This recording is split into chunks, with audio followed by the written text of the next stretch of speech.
show is not suitable for children, sensitive men, or insecure women. Can you trust somebody that doesn't take care of their kids? I don't trust no man on earth that does not take care of their children. What's the biggest red flag in a relationship? Low effort and not being honest. Most of the time you would think that a bad financial mistake would be spending money on clothes or vacation or like spending money on women. My worst financial mistake was buying a home.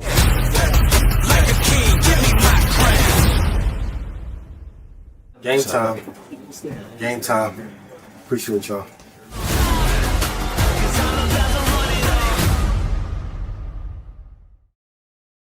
Here. We back. We are back. Happy Wednesday. What's the deal? Man, how you feeling? I'm good, man. I'm good. I see Can't complain. Locks hat on, money, power, respect.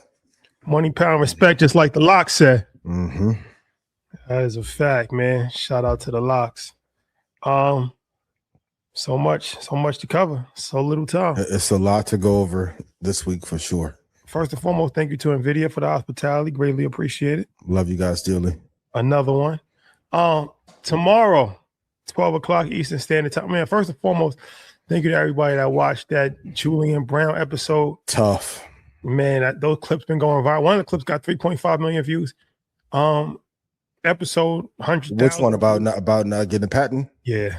That yeah. One of the ones. And then I seen the other clip pages posting it. So told y'all that was gonna be one of them ones. So I'm glad that people really gravitated towards that because he dropped gems throughout the whole entire episode, like nonstop.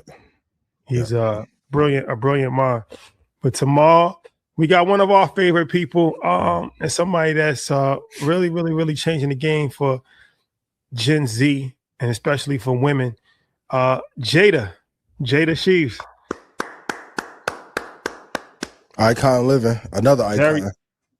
Y'all could hate, but it's not gonna work. Consistency is king. The CPMs on hate is very low.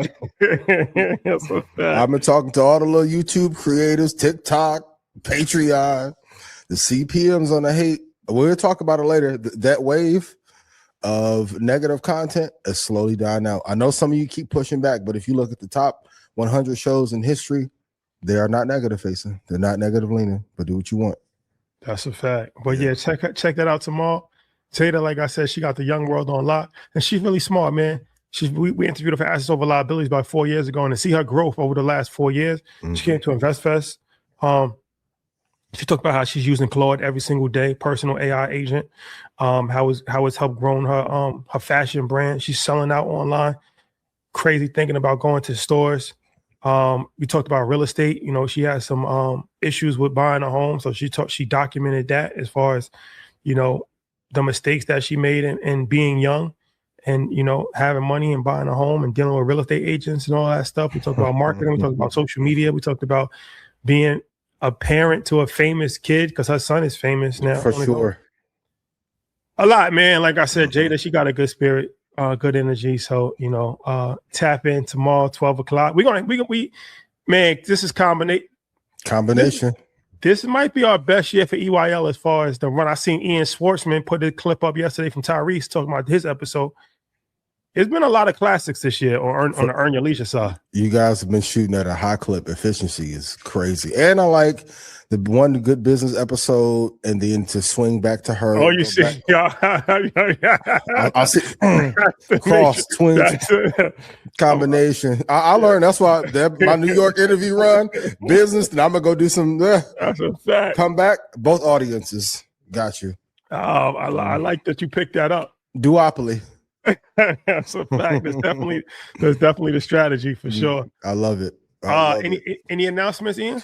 Thank you to everyone in the video. Appreciate you dearly. See you this Saturday in Atlanta for Black Effect. Kudos to Charlemagne, Dolly, whole Black Effect team. You guys are absolutely amazing. Stock Club call Sunday at 9 p.m. Central. We are going to once a month for the time being. I miss talking to you guys every week, but I promise you this will be worth the wait. Got a full lineup, presentation for production. So see you on the call on Saturday. And if I made you money, please put yes in chat. Let's have an amazing show. Let's get it. I love the duopoly play though. Mm-hmm. A little bit of this. A little bit of that, because most can't do it. That's a fact. That's a fact. Got to catch every audience. For sure. Chimera, word of the week, to be a combination of things. That's a fact. And Saturday we will be at Westchester County Center. Myself and Troy, we're speaking at an event. Shout out to Dave, Health is Wealth seminar. So if you're in Westchester, New York area, then check us out. We're in I think we speak in the morning time on Saturday at the Westchester County Center. That's crazy. That's dope. All right, let's get to it. So, we had an amazing guest last week. I do want to start here and ask you a question real quick. Why do you think online people had pushbacks about his claims? Like, we're in such a hypercritical movement now, and I'm like, I don't know why. Because if you went through Dr. Sebi, if you went through Yaki's story, you've seen the transformation. But just why do you think so many people push back on everything that you can say, yo, if you bought NVIDIA 6 years ago, it'd be this. And like, well, what about now? I feel like culture has got to such a critical place. And for a person that's so good, I hated seeing that. Why do you think people were so critical of his takes last week? It's two parts to it. I think you have the social media crowd and you have the show crowd. So I don't really cater towards the social media crowd, to be honest with you. I got you. They don't have the full context. If anybody that watched the show, I don't think there was a lot of criticism from the people that actually took the time to watch the show in its entirety.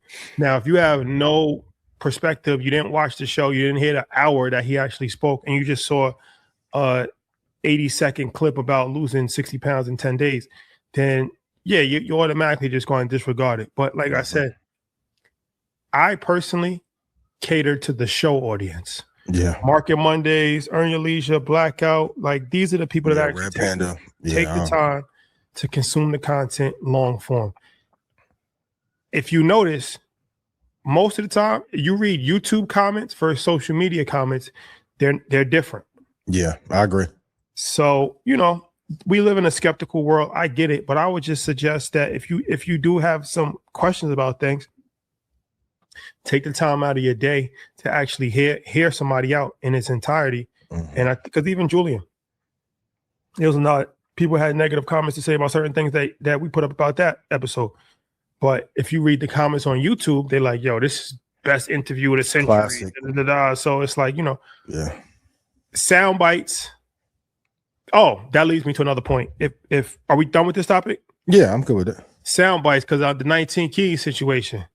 19 Keys. Actually, can we play that clip of oh my God, yeah, we have to. Can we play that clip, please? In a 2024 podcast interview, you suggested that Black children on ADHD medication should be reparented. That was Alabama Congresswoman Terry Soule during a House hearing on Thursday. She was pressing Health and Human Services Secretary Robert F. Kennedy Jr.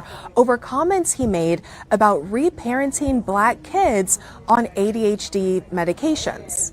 I doubt that I said that, Fred. No, absolutely. I'm not going to answer something that I didn't say. You are not a doctor, have no formal medical training, and you've never parented a Black child, and yet you are suggesting that the federal government should take Black children away from their families and reparent them and send them off to some wellness farm instead of providing them with evidence-based. You're just making stuff up. I am absolutely not making this up. Here he is on the podcast High Level Conversations with 19 Keys when he was running for president.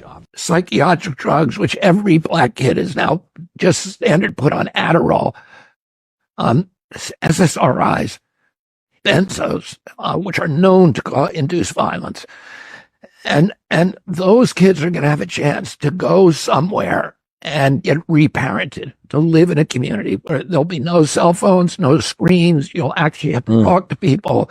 Now, despite Kennedy's comments, research suggests that across all mental health conditions, Black children tend to be less likely to receive treatment compared with white children, including antidepressants. And some experts say these drugs may be associated with irritability, but not necessarily violence. And every patient is different. But Kennedy's comments, they raise questions around his views on medicine, mental health, and race. Even today, Black children are removed from their homes at higher rates than white children, not because of their greater harm, but because of longstanding bias and built-in institutionalism. For you to suggest that Black families are not capable of raising their own children is deeply offensive. Okay, so this is interesting because this is going viral. This is on The View. Yeah. They talked about it in Congress, and you know that clip that we showed from CNN where they said a bought podcast, and they were referring to 19 Keys High Level Conversation on Earn Your Leisure Network, and I told Keys this, and I told Charlamagne this as well. This is scary because that's how quickly you can just paint a narrative. Yep, and lead to deplatforming as well. Yeah, so it's like the lady that said that, I'm pretty sure she has no idea about high level conversations, right? Mm-hmm. She didn't do no research on her end. She just heard a soundbite, and I'm not even an RFK fan, but it was taken out of context. What he was saying was that there's a lot of Black kids unproportionately that get diagnosed for medication. That's a fact. Which is very true. Dr. Umar said this for 15 years. It's very true. So he was saying that instead of just rushing to put them on medication, why don't we try other holistic, and that's part of a broader conversation. But they clipped that up and it made it sound crazy, like he wants to take Black children from their parents and send them to farms and camp. Yeah.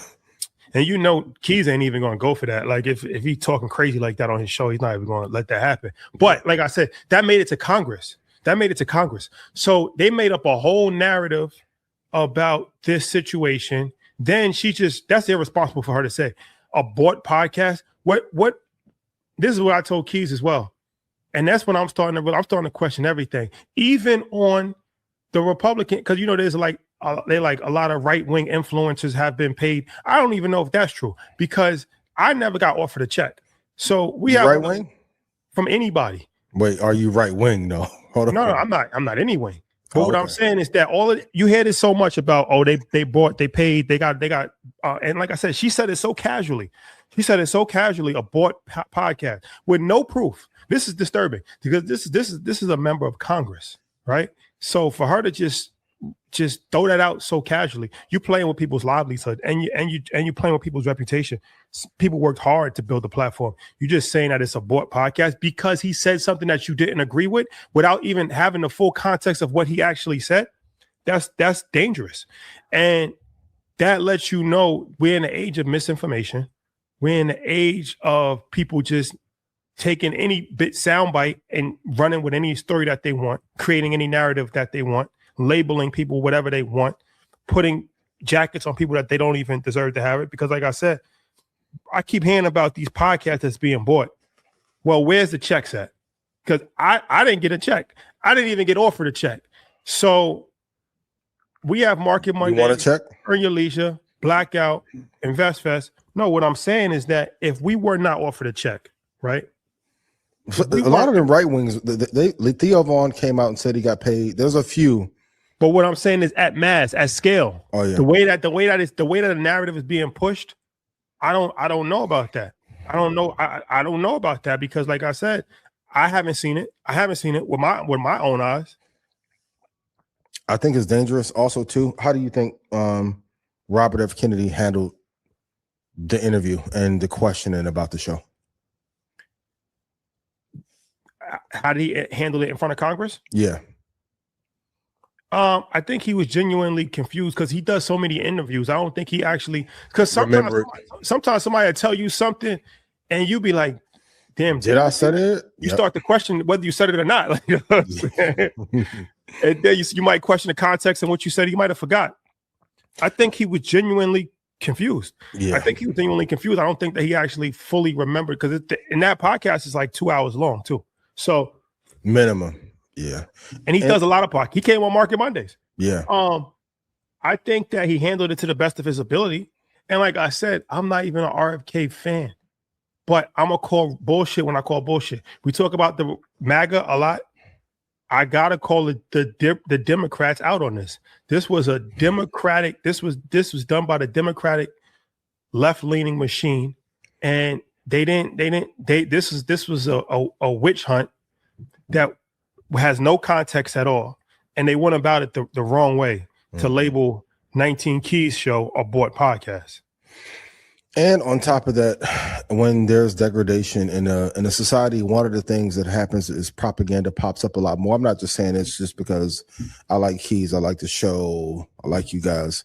Like you said, it was out of context, and I don't see them going as hard about the right-wing association to MAGA and the things that have been said there over the last 2 or 3 years. So why call out one of our great thought leaders over something someone else said when they're going to go on a podcast run for their elections? So Democrats, get it in order. But I kept asking last 3 years, who's the next star? I got to give it to you. I think they found one. They got one. Do you think after his mayoral run is over, that Mondami is going to run for president of the United States of America? You know, I just saw an interview today that he said that he would never run for president, which politicians say that all the time. All the time. Tucker Carlson said things 2 weeks ago. So yeah, he said he would never run for president. I think that he's the biggest star in the Democratic Party by far. He's making all the all right, you might not agree with him, but if you agree with him, he's making all the right moves. Like if you're on his side, he's making all the right moves. He did that Instagram post in front of who was it? Ken Griffin, I think. Ken Griffin's penthouse in Manhattan, said, look, anybody that's anybody that makes over $5 million, a $5 million property that does not live in the city full time, we're gonna add an extra tax. Who's gonna disagree with that?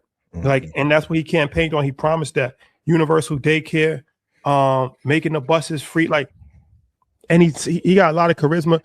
He's very tapped in culture. He's social media. He's running the social media campaign. When you see President Obama reading children's books at a kindergarten with him, it's a great sign. He's not with no other Democrat. Nope. Now sitting, I mean, he did the read what he needed to do last election and all that real quick, but sitting side by side, that's an indicator. I think Mondani is positioning himself, if not this time, because Gavin Newsom, I mean, they've been pushing him for 6 years now, so he might have to go ahead. He might have to wait his turn. Mondani might have to wait his turn, but at some point, mark my words, at some point, he will run for president, and he might win. And the important thing about time, and this is a business lesson too, you have to know when the pendulum is swinging, when to attack. So everyone went super hard on capitalism. We had that conversation last week. And the crazy part is China pulled a nation out of poverty with a different system. But I just think it's interesting that the timing that we're in, and I'm tired of beating up on Gavin Newsom, but I think he may be the Evan Bayh. I think the Q score for Mondami and likability is so high, you may have to just be skipped, because the Democrats, they need a win. They need somebody who can get a political bucket, and he seems to be the only one. AOC had a moment. I don't think it's there.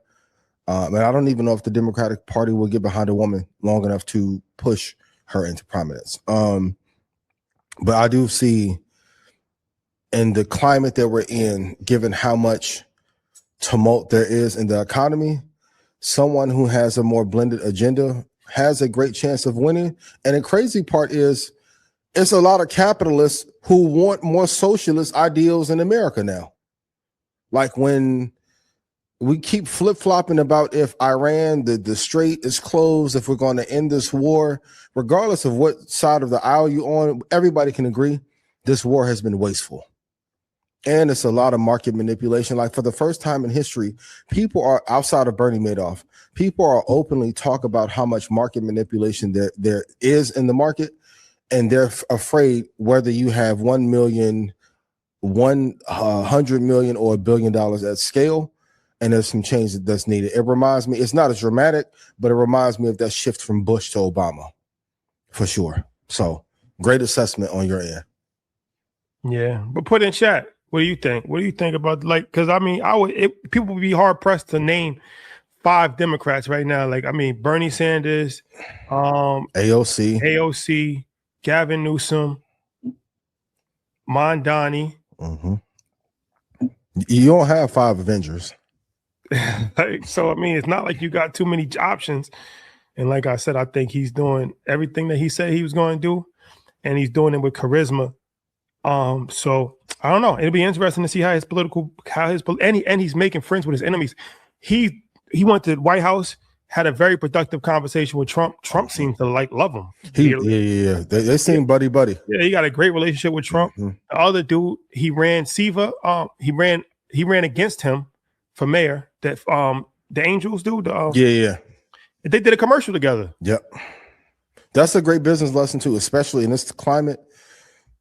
It's not advantageous to go to war. Only arms dealers and Palantir win when there's wars. Going back to the negativity part, there's more money in collaboration and at least having peace treaties than there is thinking you're going to be a lone wolf and burn the whole world down. So he's playing his cards perfectly to not have any, because on that liabilities list that people don't talk about in branding is the number of enemies you have. He's doing a good job of even keeping them happy. That's a fact. For the time being. That's a fact. Yep. Okay, let's move into this parenting conversation, shall we? Real quick, and while y'all calling something paid, you are advocating against the people that can help save a bunch of y'all election time or even help the party. Exactly. That's crazy as hell. And that was the stupidest part, because they did an article last election cycle where they was talking about the rise of right-wing propaganda podcast. And they named The Breakfast Club. They named 19 Keys. They named Earn Your Leisure. Yeah.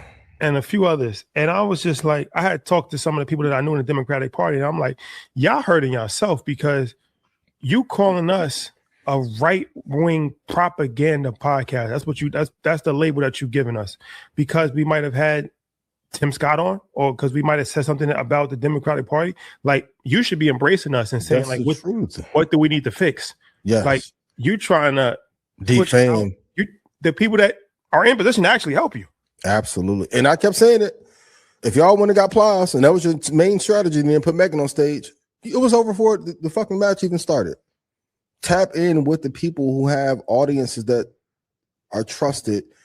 And because that's what the right did. They tapped into Joe and Chamath and Calacanis and Rogan. And they went down a list.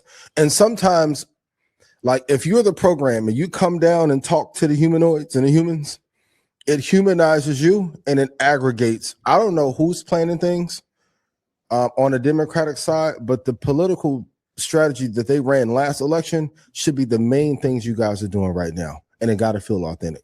And a lot of people who were Democrats, you pushed into Republican arms last election. And they gave them funding. Best believe. I was talking to you don't think Charlie Kirk just got this big out of nowhere? Bro, like they gave them infrastructure funding, like, to help cultivate the next, from what I heard, allegedly for the next 16 to 20 years for that party. Yep. Yep. They're not thinking in 2-year cycles. They're thinking 20 down the line. Yeah. So the Democratic, you guys doing things backwards. But what can you do? What can you do? Okay. But there's always room to change course. So you just got to be aware. Like I said, I don't want to beat down the politicians, because we do need the politicians as well. But I just want them to be more educated. Like I said, that's the last thing I'll say. To the sister, I don't know the congresswoman, so I'm not going to defame her. But I would just hope that the sister could just be a little bit more educated when speaking about a generation that she might not be familiar with. Like, educate yourself on millennials and what's actually happening and people that's actually helping. For you to just disregard his platform as saying a bought podcast, that's very disrespectful and is demeaning to the work that he's done for over a decade. He's helped a lot of people. So that's what causes young people to have disregard for older people, because they feel like they just very dismissive. Yeah. Don't do that. Like, think about things before you actually say it. Ask your staff, ask your younger staff, look it up, chat GPT, research things about, because sometimes by accident you just go on with things and you don't necessarily know what you're talking about, and it could be offensive. Yeah, I agree 1,000%. Let's talk about parenting, shall we? Okay. Let's play this clip from the brother Akon. Shout out to Akon. Let's play this clip from the brother Akon. Viral for saying that going to school recitals and being at every little event is a white man's thing. Yeah. How do your kids feel about that? Oh, I mean, they understood afterwards. Yeah. Because this is the thing, right? If you are trying to change the world as a man that got a purpose that God gave you, it's no way you're going to make time for that. Right. And it could be the most insensitive thing to say, but that's actually the role of the mother. Right. That's a part of raising the child in the home, right? Right. And school and nurturing them to become an adult to where they can now be out there changing the world. Right. If the father has to play that role, he won't never be able to like honestly like make his purpose on earth. Like my kids know when I do have that time though, we together. Yeah. They know this, like, but they also know when I'm traveling the world, I'm not gonna make every birthday. I'm not gonna make every graduation. I'm not gonna make every piano recital or the basketball games or whatever. But when you pick up that phone and say, Dad, I got a situation, I need some advice, I got this, I need that, or I need something, 2 minutes is there, they know I'm doing the part that I'm supposed to play. But I always believe that there's two roles that you have to play. And raising that child is the mother's role. Right. The man's role is to provide, protect, and to discipline. When they ain't listen to their mother, that's when I get the call. Yeah. Like, now we got a problem. You follow what I'm saying? Yeah. Because she's my voice when I'm not there. But the moment you disrespect her voice, now you disrespect mine. Now we got an issue. Yeah. So it's certain roles. But what happens is, in America specifically, in certain parts of Europe, they kind of demasculate the man to the point where he feels like he has to play roles that feminists play. So now the son don't even respect the dad like that because his strength ain't strong. Like he just like his position ain't strong because there's layers there that kind of make him soft. And I hate to say it that way. Maybe I'm not pronouncing it or explaining it right, but there has to be a role where the man's fist is ironclad. Right. And the woman's touch is soft as cotton. Right. And you have to be able to distinguish those two. Nah, that's right. So you can't say, okay, because my dad wasn't there, that he ain't doing his part. Because guess what? If he wasn't doing his part, you wouldn't even be in a position for him to be there. You understand what I'm saying? Yeah. So I just had to make that super, super clear. Okay, Justin LaBoy. Justin LaBoy, what it is. The brother, that's the brother too, man. Shout out to Justin. Akon, that's the bro. This a hot take. Very hot take. Because he said before, for full context, a few years ago, he said something to the effect. Recitals and soccer practice, that's for white fathers, something like that. Like, that's not the African way. And what are your thoughts? He gave a further explanation on this. Okay. He's not entirely wrong in what he's saying. Messaging is important because we could talk about the other them. I don't want to get her name wrong. 3 hour parent mom. Oh yeah. Emma Green. Emma Green. Yeah. She made a very controversial statement similar to this. Actually, she's been making some waves. But about how 3 hours. She's 3 hours a mom every day. Only 3 hours out of the day. So what he's saying is, and like I say, you gotta look at it from a perspective of in the world. Akon is a very traditional African man in a few ways, but for sure, quite a few we can talk about. But we shout the boo, but we won't.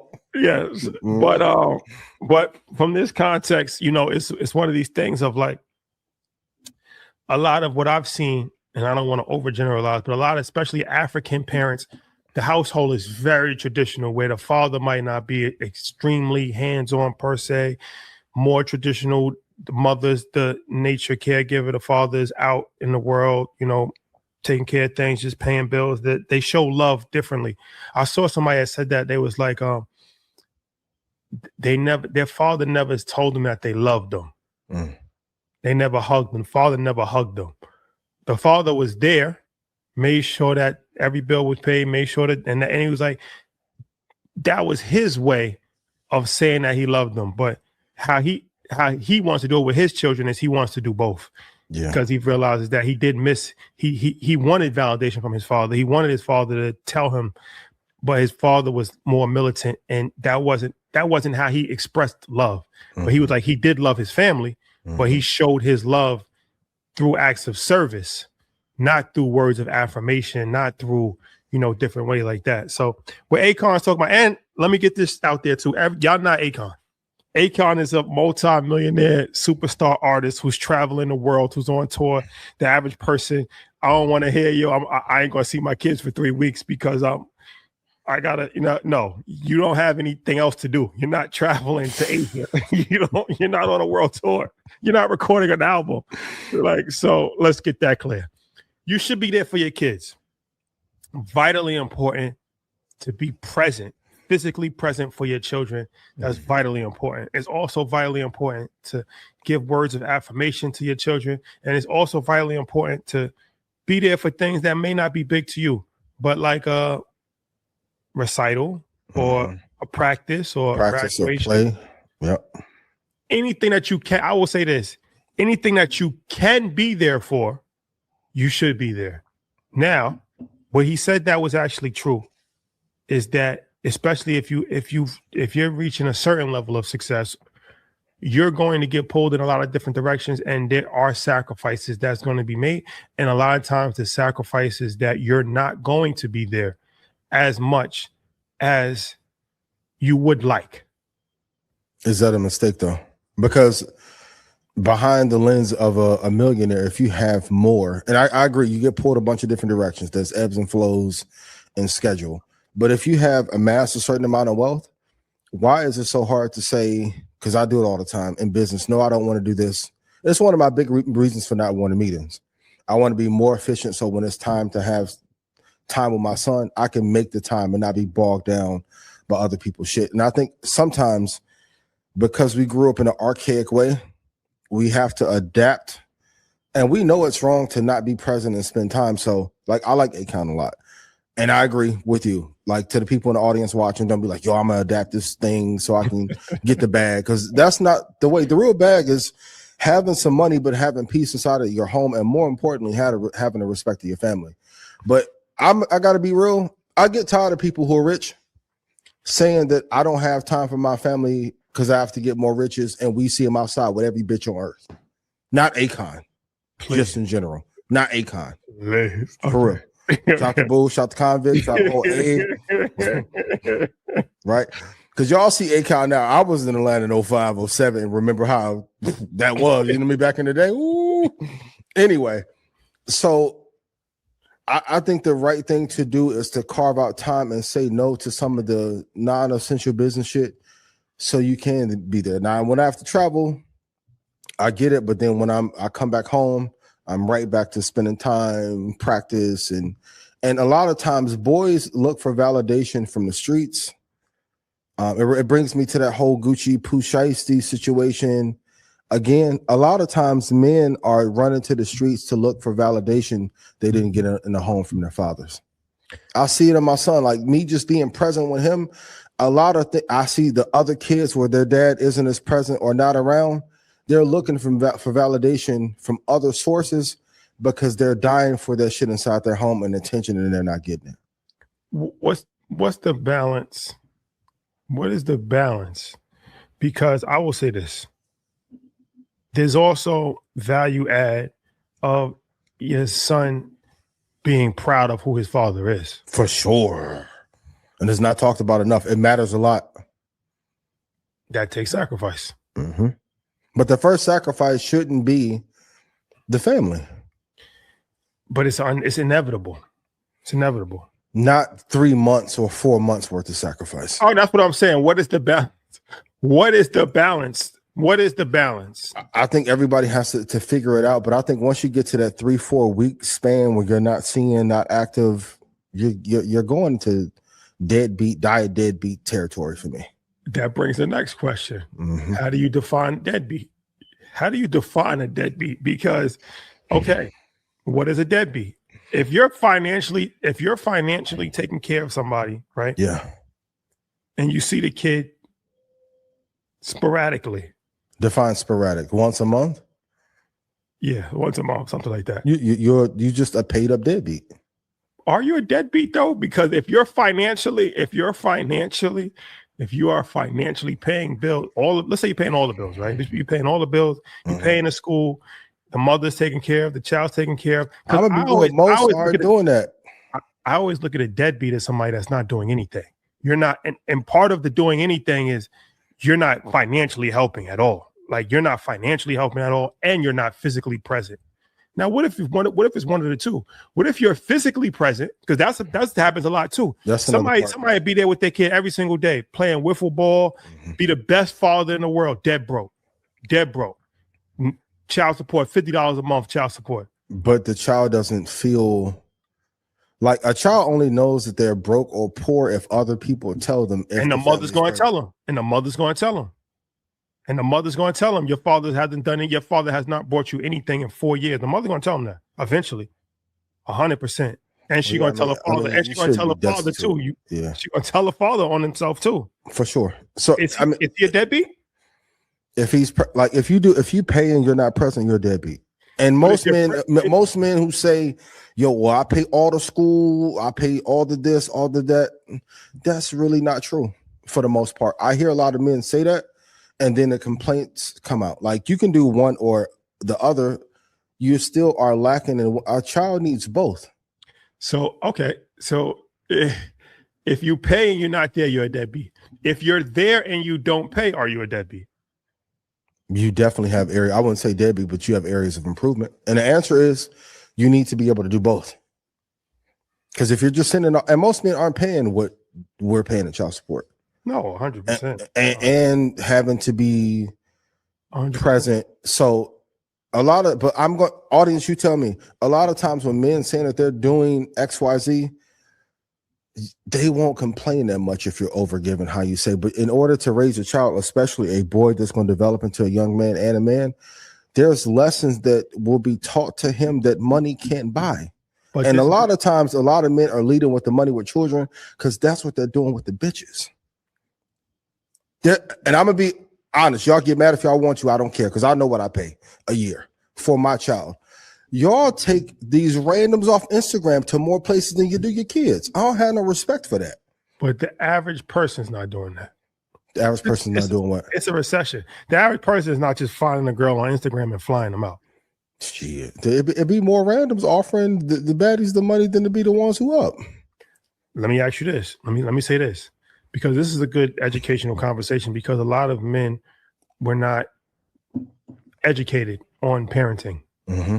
So, because I even heard people say this to me before, like, look, I do everything for my kid. Like I buy my kid every Jordan when it comes out, sneakers. I'm there. I'm taking basketball practice. I'm buying them clothes. I'm doing all this shit. And my baby mom's still crying. She asks me for money. I'm like, I'm not giving you no money. I'm there. And I'm like, okay, well, financially, how much money you giving her? And they like, yo, I'm like giving her a couple $100 a month. And I'm like, yeah, that's not enough. But that's important to understand because somebody might psychologically, they might look at it like, look, if I'm physically in my child's life and I am buying them things, right? And I am, when they're with me, they're taken care of. Why do I have to give the mother something? This is education. This is the education. A man talking to other men, if you're interested in listening. The reason why is because if you're not the primary caregiver, there's responsibilities on the primary caregiver that's not on the other parent. Right? For sure. Primary caregiver, you have the kid 5 days a week, 6 days a week, right?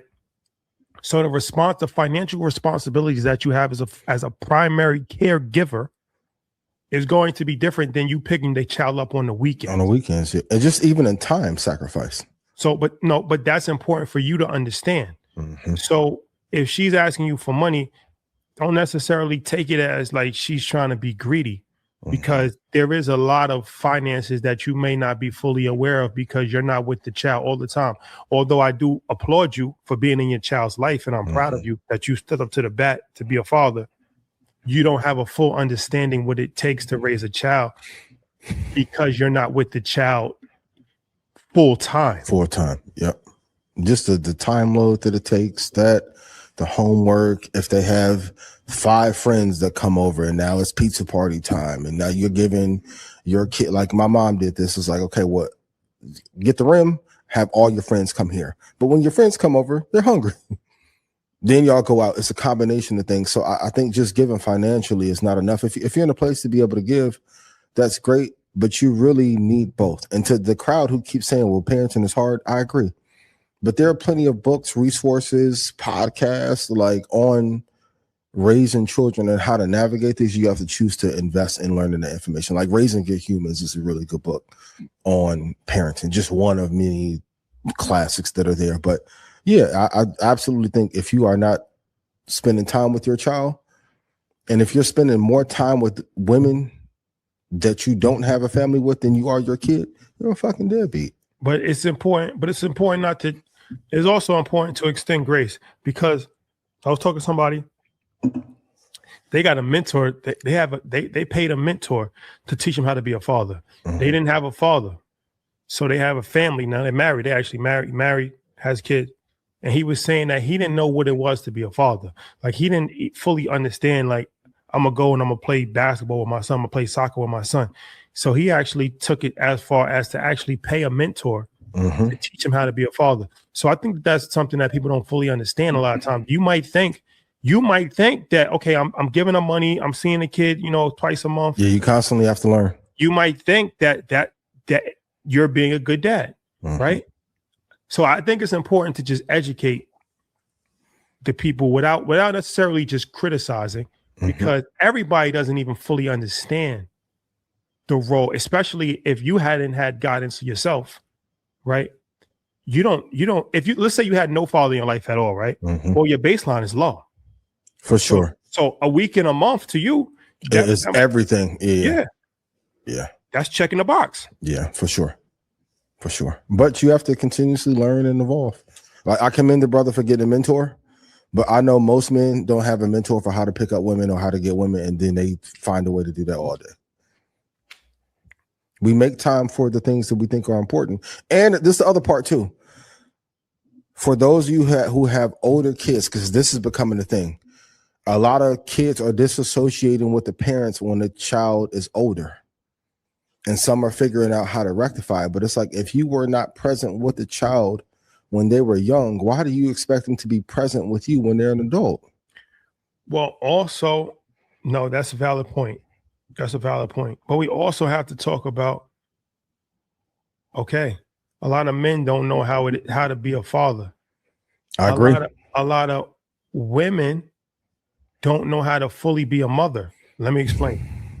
Even though you grew up with a mother, if you didn't have your father around, the responsibility, the role that your mother had was overbearing, was she's playing two roles at one. So you take that mentality, right? And you'd say that I don't need a man, and you're overcritical and everything a man, because and from a relationship standpoint, if you didn't grow up in a household with a mother and a father, you should probably seek some guidance on how to treat a man. Because how could you know how to cater to a man if you never saw a man being catered to?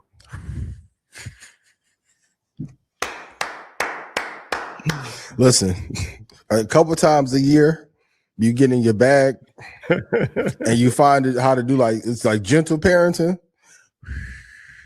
You cook with that one. So self-awareness, like I said, I mean, it's not to knock anybody's circumstances growing up, because you can't help the household that you grew up in. But self-awareness, knowing that, okay, if I did not have this, I need to seek information. If I want to be a wife, if I want to be the best mother, if I want to be a husband, if I want to be a best father, if I didn't have certain key elements in my elementary development, I need to seek that. I can't just act like, okay, I'm a disregard that.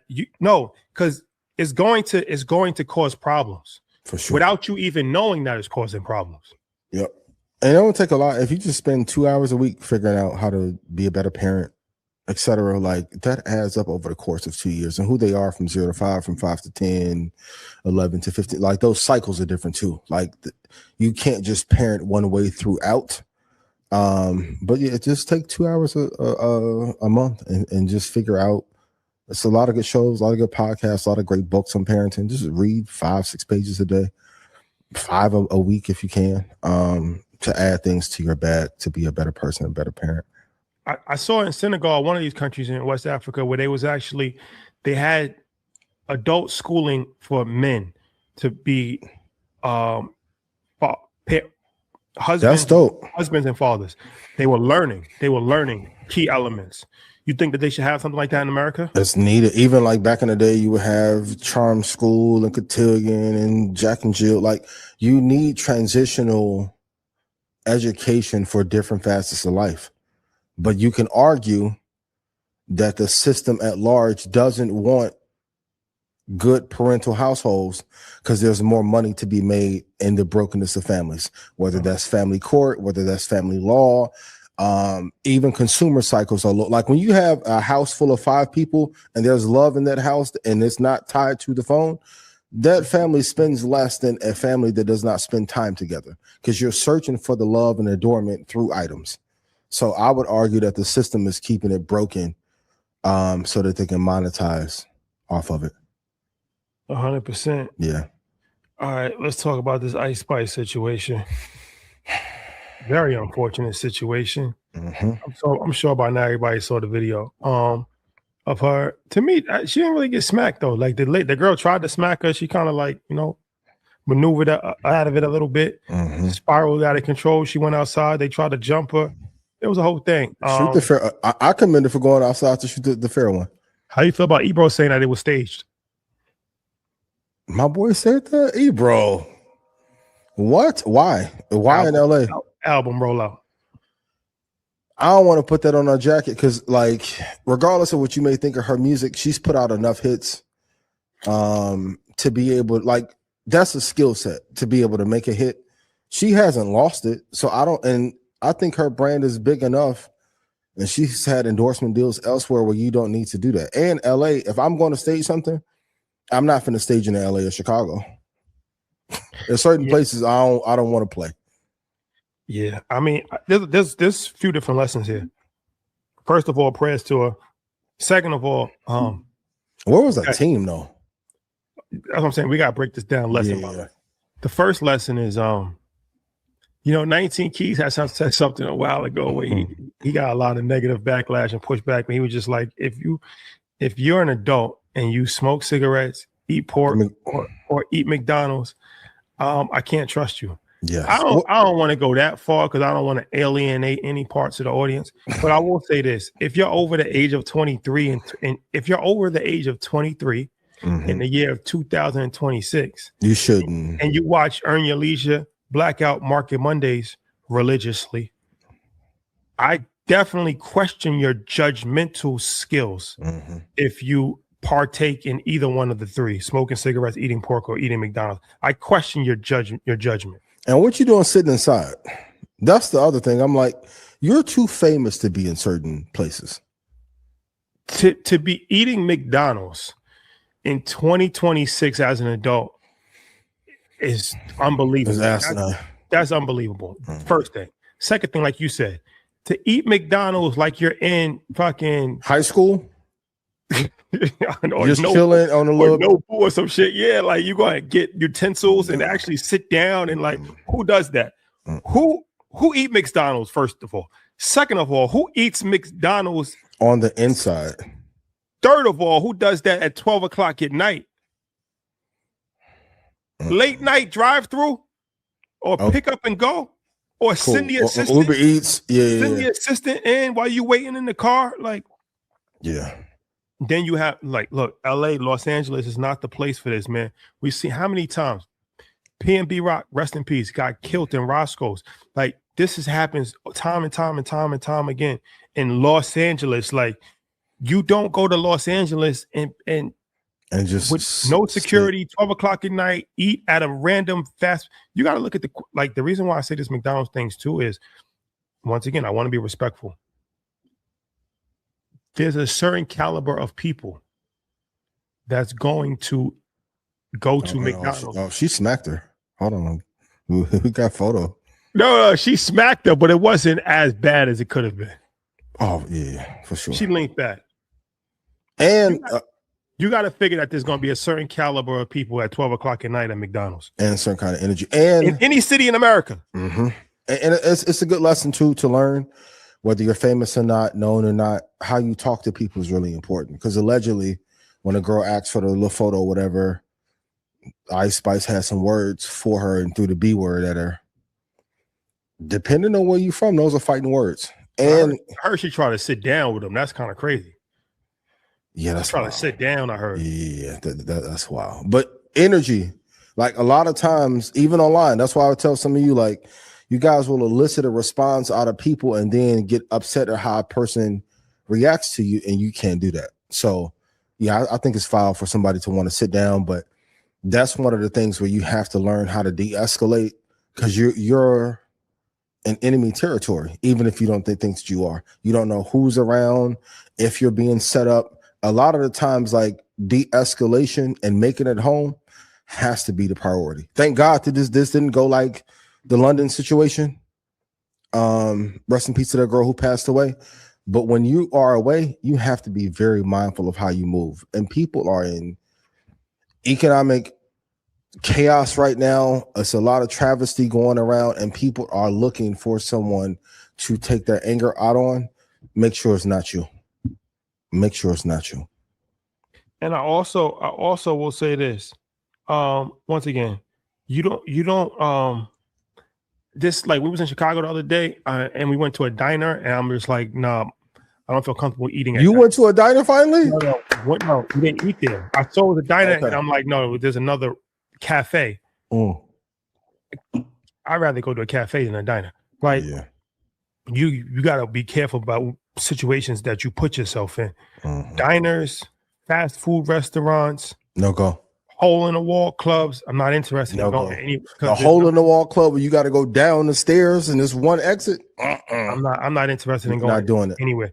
Call me bougie. Call me whatever you want. Got to protect yourself. And it's a quality of life thing. And then security. If you, I don't understand why you don't have security.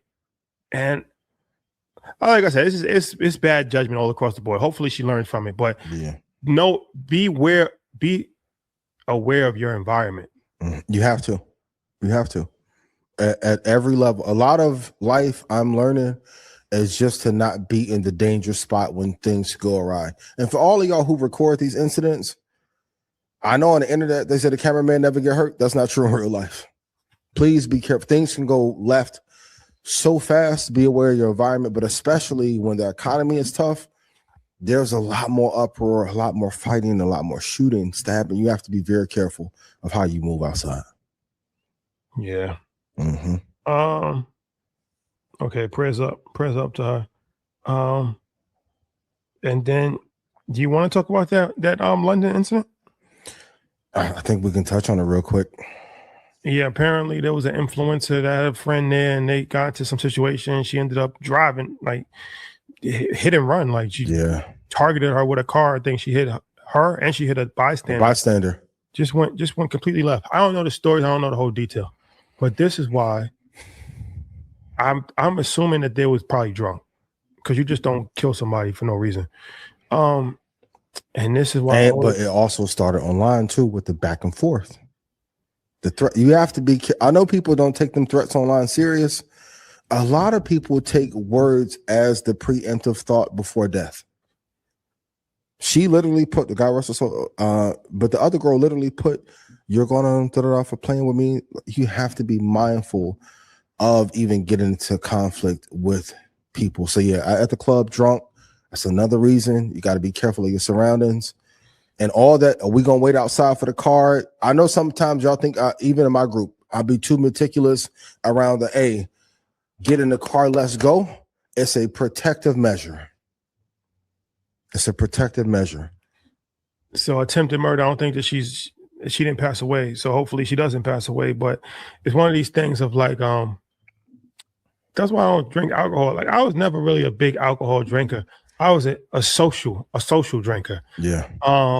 And the reason why I was never a big drinker is I seen too many people that turn into another person when they get drunk. And I never wanted to lose control of who I am, but that happens all the time. That liquid courage is a real thing. And you do dumb shit, and then sometimes to the point you don't even realize what happened. The next morning, I've seen this happen before. You tell somebody what they did, and they look at you like you're crazy. They have no memory of what they did the night before. They blacked out. Yep. That's scary. Yeah. Yeah. That's really tough. scary. That's tough.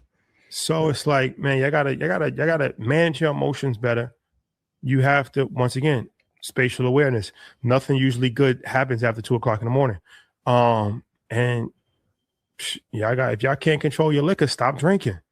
If you can't control your weed, stop smoking. Yeah. Like, you can't use that as an excuse to just do dumb shit. And stop crashing out over people that you are in a relationship with or you are in a situationship with. For what? That girl, like, she'd probably get 25. It's recorded. How you gonna fight that? It was premeditated. On top, I'm not trying to put extra charges on her, but you can kind of see the thought process through the video. People were trying to stop her. A friend tried to stop her. It's like, for what? You hit a bystander? For what? Over ego? Be careful. Be careful. Be out of the way of danger. Life is too good to be in the way of danger over some bullshitting for a moment. Let's show this clip of my man Cha-Ching talking about this AAU racket. Show this. Who grew? Come here. Come here. I know we have Pit Jam Fest. I don't care. Come here. Y'all good? These prices is out of line. Parking, you ain't even at the parking in there. Food. $70 for multi, $35 on Sunday. On the Lord's Day is $35. $40 if you got cash. Like, and you gonna have somebody crash out in that gym, man. Somebody liable to get hurt in that gym. Like, and then what if your kid ain't getting no minutes? Now you putting the coaches in jeopardy. Y'all gotta make it right. Y'all gotta do better. The next section, y'all gotta do better. Please. So yeah, we talked about this last week actually with AAU. And you know, I'm in the AAU circuit. I'm going to all these AAU games. So $70 for the weekend. This is to get into the venue. The venue. This is before food, before snacks. That's the other nice shout to everybody here in the Houston AAU circuit. But just seeing the economics of it, I'm like, y'all are racking up tens of thousands of dollars on a weekend. Easily. Just seeing how many kids come in and out. Oh my God. And like you said, that's not even including sodas and food and merch and all of that. Because you can't bring your own food in. And then the AAU teams have to pay a fee to play into the team has to pay a fee to get into the tournament. Yep. You have to pay a fee to get in the tournament to watch, but you have to pay a fee for your child to actually play on the team. Yep. Then you got to pay a traveling fee. If like you got to pay for parking a lot of times. If it's out of state, you got to pay for a hotel. You got to pay for a car. Sometimes you might travel enough. You got to fly. You got to fly to some of these tournaments. $70. That's the club prices. And like he said, now there's a reason why now I understand why I knew a few people. I know a person that knocked the ref out. Like you going wait, what? Wait. No, this has happened. This is what happened? No, they arguing about calls. Like, no, the AAU fights is real. Like, look, for sure. Like, I'm paying $70 and I feel like my son got cheated or my son got, luckily I'm a level-headed person, but if I'm down on my luck and I'm paying $70 and my son is not playing or my son I feel like is getting cheated, it's going to be a problem. In addition to the monthly fee, whatever that may be, you got to pay for the jerseys. That's tough. That's tough. But going back to private equity, they have seen that they're saying like AAU and junior leagues are worth $40 billion. I believe so the monetization there, and this isn't even as organized as it can be. I think a lot of this desire is to kind of mainstream it, because everyone's not going to be able to make it to the NBA. But if a parent, if you love your child and your child has aspirations to play, they figured out how to monetize. It almost reminds you of like a strip club to a certain degree. I pay for parking, you got to pay to get in, got to pay for food. You want to pay for extra access, you got to pay for that. Every turn of the venue, you're just like, the team has to pay. They're figured out how to manage every per square inch in that building. And what are you gonna say? You don't want to give your child an upper hand in a sport, and they're playing off of a lot of dreams a lot of the times. Because if you're not in the right league, it doesn't even matter. One of the many ideas that I've had over the course of the years before Earn Your Leisure, I was actually going to do an AAU tournament. Smart. Shout out to my man Benji. I had approached him. We was going to put together an AAU tournament because I seen, I'm always thinking from a business mindset. So I had seen this early. I'm like, oh no, this is a racket that they running. They running it up. So I'm like, I need to get on the other side of this. I got enough relationships. We was gonna do an AAU tournament. We never actually did it, but that's smart. That was the idea that I had 10 years ago. Mm-hmm. So now to see it come to fruition, now that people paying $70, like I said, the team is paying probably $1,500. And then they selling merch. It's crazy, man. Like people are making their whole, like this has turned into a business within itself. And identity. Like, and even like if you take like RWE, what's the valuation of RWE? Just from a business standpoint, to see like certain brands get built. And of course, you went to IMG, just the product that comes from that. Okay, like the whole ecosystem of non-professional sports, the monetization is really big. And it's only going to increase over the next 10 to 15 years, especially with prevalence of social media, parents being more active than ever. I won't be surprised if some of these leagues start costing tens of thousands a year in the next 5 or 6 years. Yeah. Like made hoops. Yep. That's one of the big ones. Hoop group. Of course, you got EYBL. That's a whole different. That's the elite. That's the elite level on Nike side. It's crazy. It's really crazy. And then they got different tiers. They got tiers from like elite level all the way down to kids that could like barely dribble. So everybody's paying. Yeah. What can you do? Are you guys in the chat? Put in the comments if you have your kids in AAU. But shout out to the coaches who really care about the development of the kids and they're just not running up a racket. Yeah. Shout out to you guys. If you're with somebody, let's talk some relationship stuff, shall we? If you're with somebody and you're not happy with their physical appearance, they've gained weight. It's an uncomfortable conversation. Yeah. It's an uncomfortable conversation. Because nobody wants to be an asshole. But you also, not just from even a cosmetic standpoint, you want the person to be healthy, right? But let's be honest too, you do care about the physical appearance because they're a reflection of you, you're a reflection of them. Somebody's gained weight. Let's say that. Or for a man, like from a woman, let's say a man might he's falling off. Some shit's not happening. Like he might have gained weight or he's not. How do you tell? Or somebody has bad breath. That's a bad one too. The bad breath thing is tough, yo. The bad breath thing is it's worse. It's a very awkward conversation to have. What I would do is offer somebody gum. What I learned early on is never turn down gum. Never. Because if somebody's they're offering it to you for a reason. Yeah. Especially if they go to like the concession stand and buy it.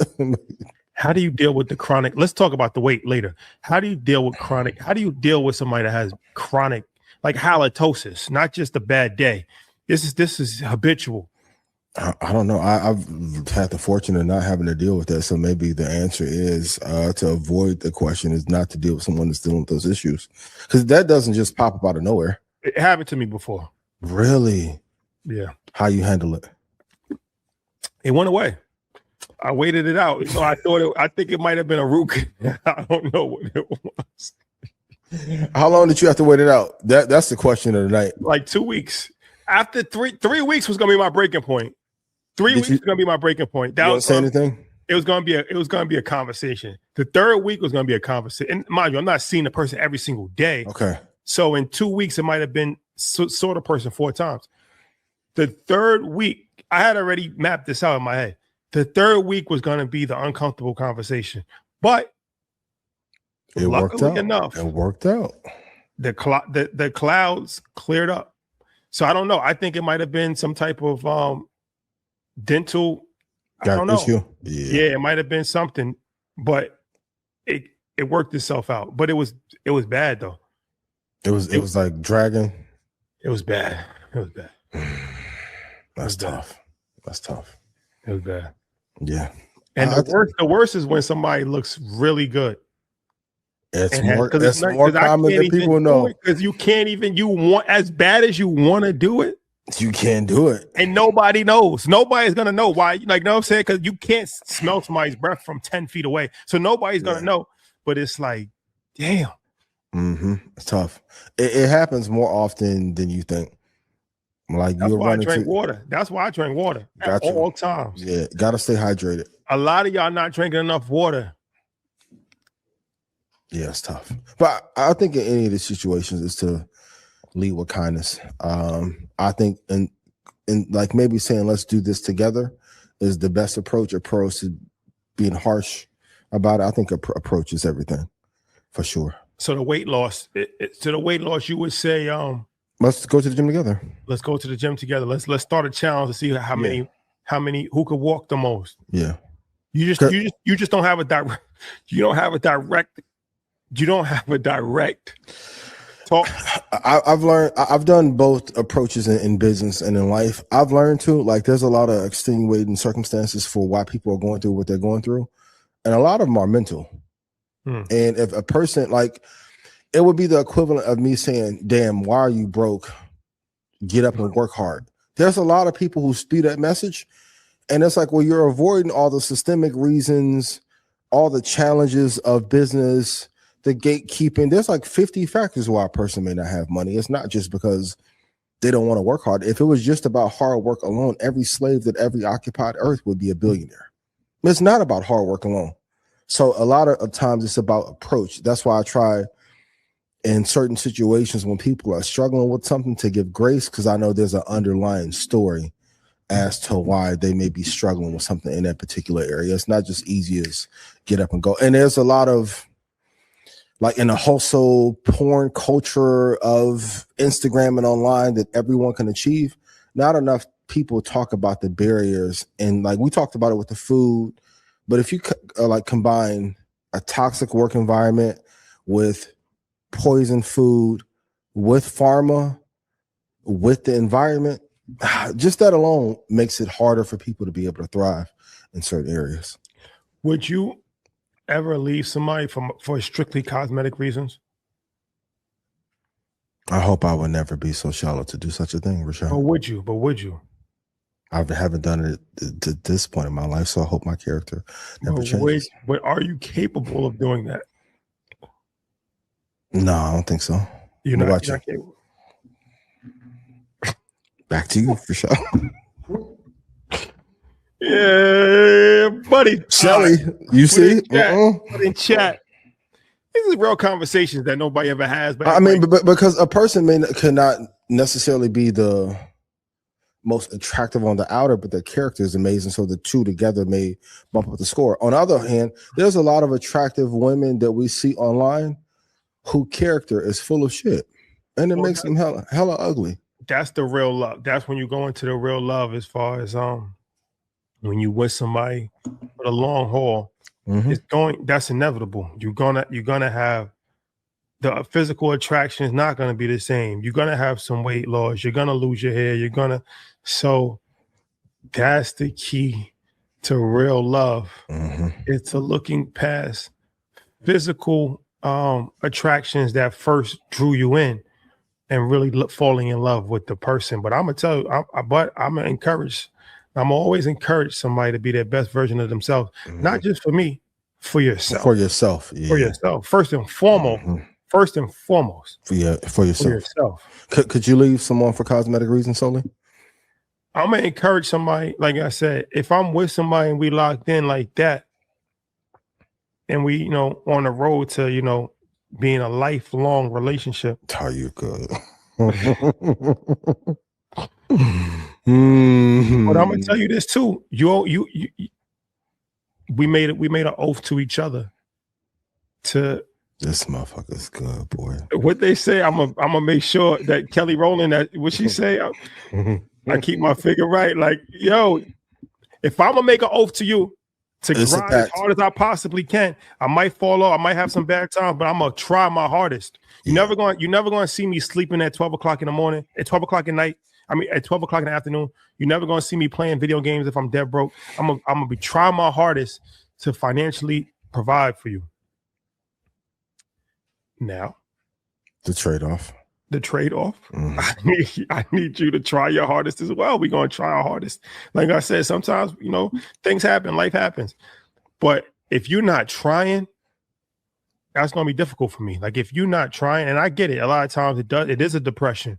It is a variety of different things. So let's try to go to, counseling. Let's get some endorphins and go to the sun and let's do that. But I'm going to be honest with you, it's going to be difficult for me if that effort just completely falls off a cliff from the person that I once knew and you're no longer that person. I'm out. Is it the same in regards to upgrading in character or integrity?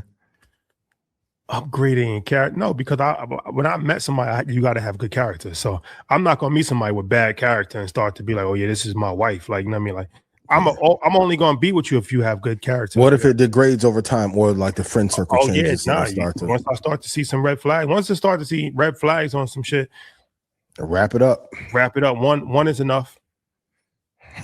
I feel you. Yep. I'm mad at that. Listen, what they say, fire early. That's true in personal and in business. One is enough. Respectfully, of course. If you have to choose guaranteed peace with no legacy or chaos with generational wealth, which one are you picking? And is legacy overrated? No, legacy is definitely not overrated. Legacy is all we have. You think so? Yeah, your name. That's why your name is so important. That's why it's like you gotta. It's a blessing to have a son because he carries on your name. Daughters is a blessing too. Daughter is definitely a blessing for sure, 100%. Don't clip that up. Don't make me sound crazy out here. But I'm just saying it's a blessing to have a son because your name, it carries on. Like people really got to value their names. Like, you know what I mean? Like you can't throw dirt on somebody's name. Like protect your name, vitally important. So the legacy, I think that's not overrated. That is not overrated. Okay. That's something that we need to really, really, really like.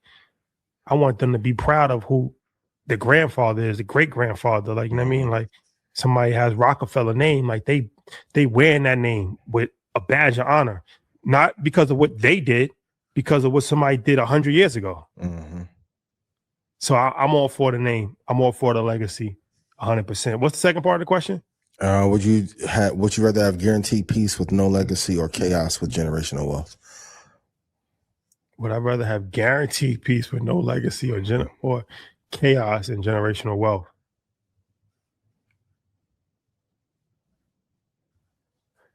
The guaranteed peace, are you financially rich or let's say stable?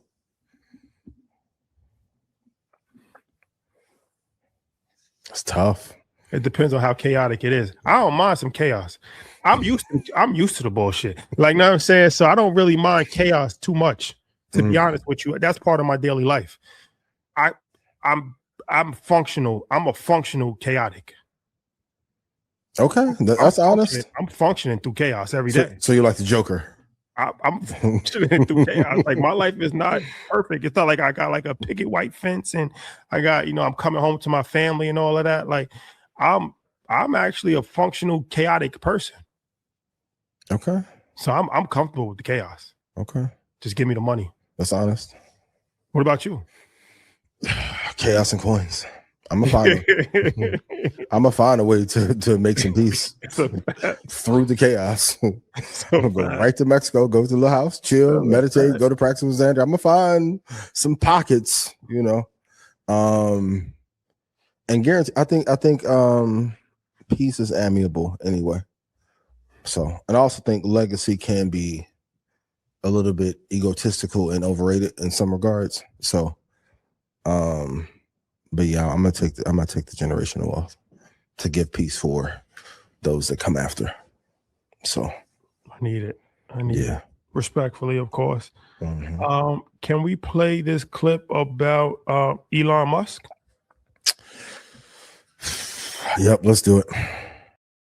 Elon Musk just told a federal judge that being forced to not discriminate against black people violates his First Amendment rights. I'm not exaggerating. That's the actual lawsuit. Your entire attention is on a Chris Brown and Usher stadium tour right now. Meanwhile, Elon Musk is in federal court deciding whether his AI can reject you for your home, your job, and your doctor. This is why we're always missing at the table. The media pushes the concert, and while you're trying to figure out tickets you cannot afford, somebody is in federal court making decisions about your life, with or without you in the room. Same week, the NAACP sued him for running an AI data center in a Black Memphis neighborhood. No permits, hazardous chemicals, people cannot breathe. So let's be clear, he does not want you to breathe clean air at home, and he is in court right now making sure his AI can reject you for your job, your apartment, and your doctor. The law he is fighting, Colorado's. It says AI has to be fair when it decides your housing, your employment, your healthcare.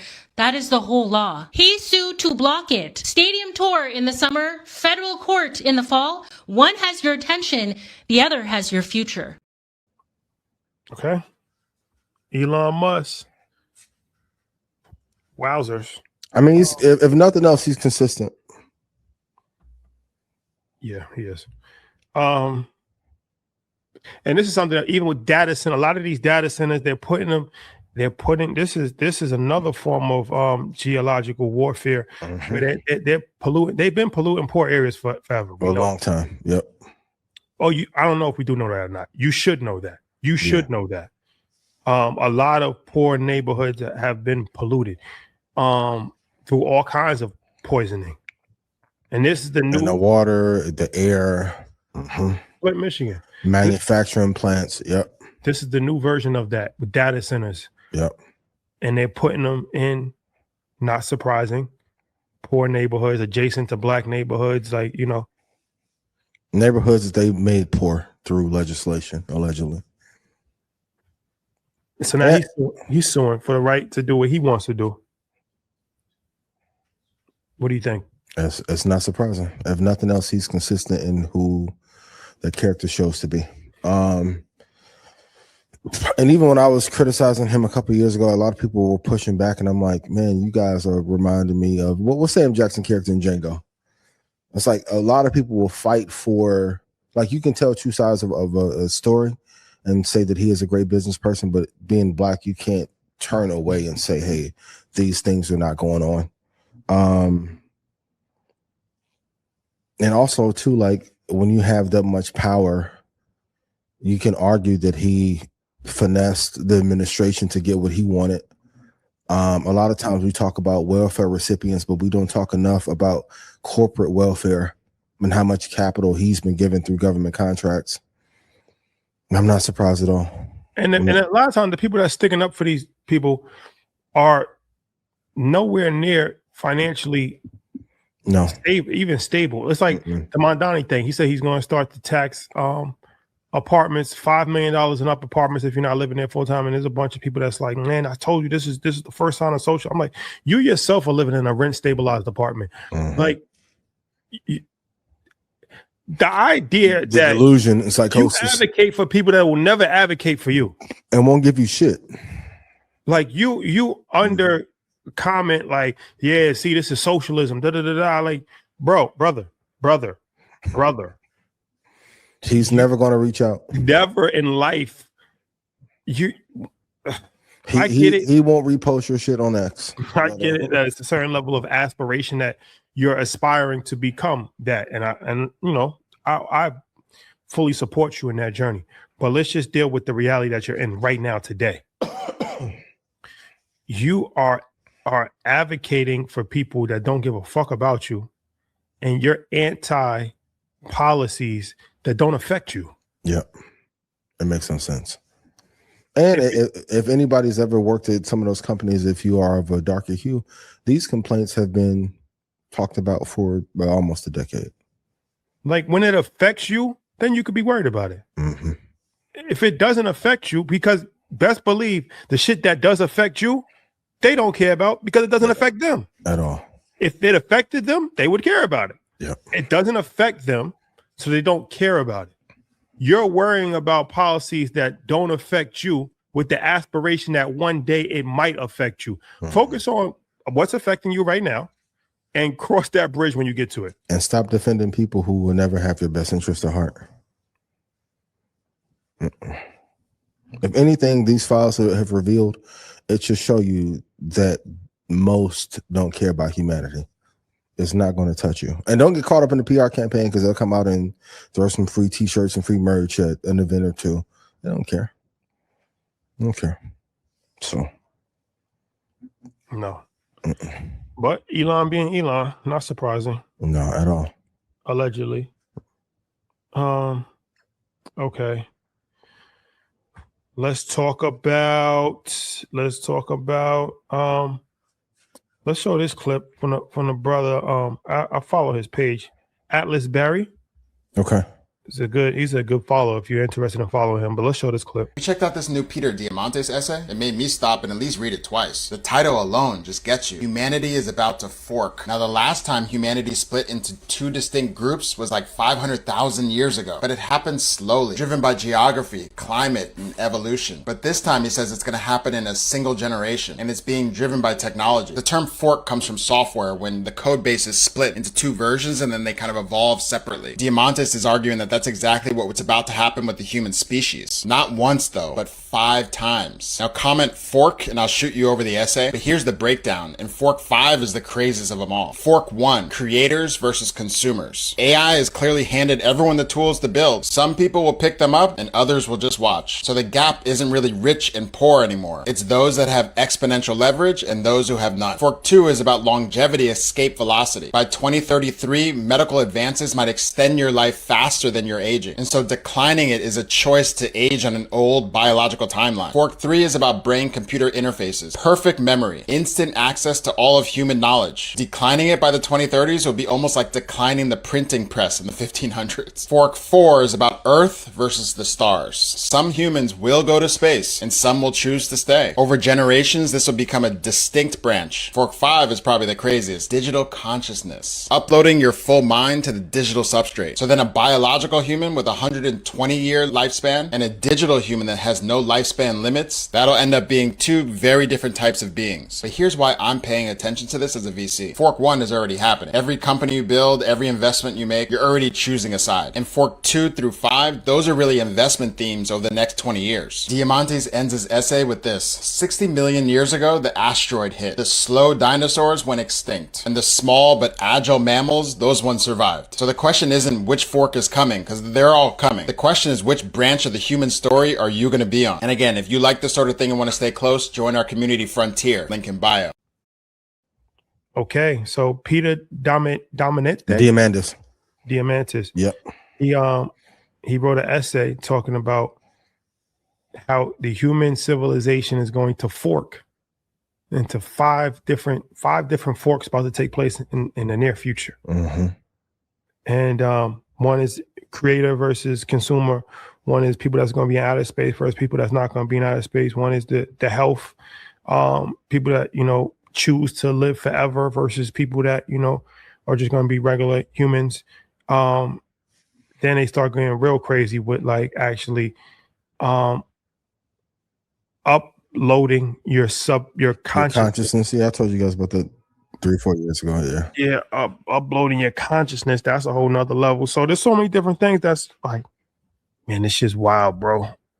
It's just really, really spooky hours out here. What do you think? You think this is like a scare tactic? Or no, him and Ray Kurzweil, for those Peter and Ray were two of the architects and futurists at Google in 2010 talking about this. So if you look at the people who have shifted and shaped culture internationally, they are, and along with Peter Thiel, are three that have transformed the world over the last 3 or 4 years with this thinking. And I don't think we're that far off now. Because even in the creator versus consumer economy, well, we see it in business all the time. You either consume the goods or you investing in them or making your own thing. So we're already there. As far as uploading the consciousness, we talked about that maybe 3 years ago. Now you're going to have to give up your life in order to upload your consciousness. I don't know if most people want that trade-off, but through a few companies that are available, I think some people will try to do so. And I think it's just having absolute rule over a country or multiple nations for benefit. In order to get a product off, we don't talk about this enough, a narrative and a story has to be created first. So on a .com, it was the super web highway of information, and you can talk to every person on earth. But then there are the dark parts of the internet that kind of funded the internet for a long period of time. That was left out of a lot of the IPO cycles. But in order to get a person to buy into something, you got to tell the story 10 years in advance. And I think this is a classic example for something 20 years down the line for what's to come. Even it happened a lot in the movies. If you go back and watch The Matrix 1 and 2, you can see a lot of the things that we're going through now told through story there. A lot of the stuff about the island, allegedly, they have popped up in a lot of movies. Even a movie I saw last week, in the movie, I forget the name of it, was Zoe Kravitz and Channing Tatum. That was a lot of foreshadowing of what's happening in darker parts of the world. But before you can have something come to light, you have to tell it in story form to get people to buy into it, which is another form of propaganda. But what do you think about this? It's interesting for sure. I feel like,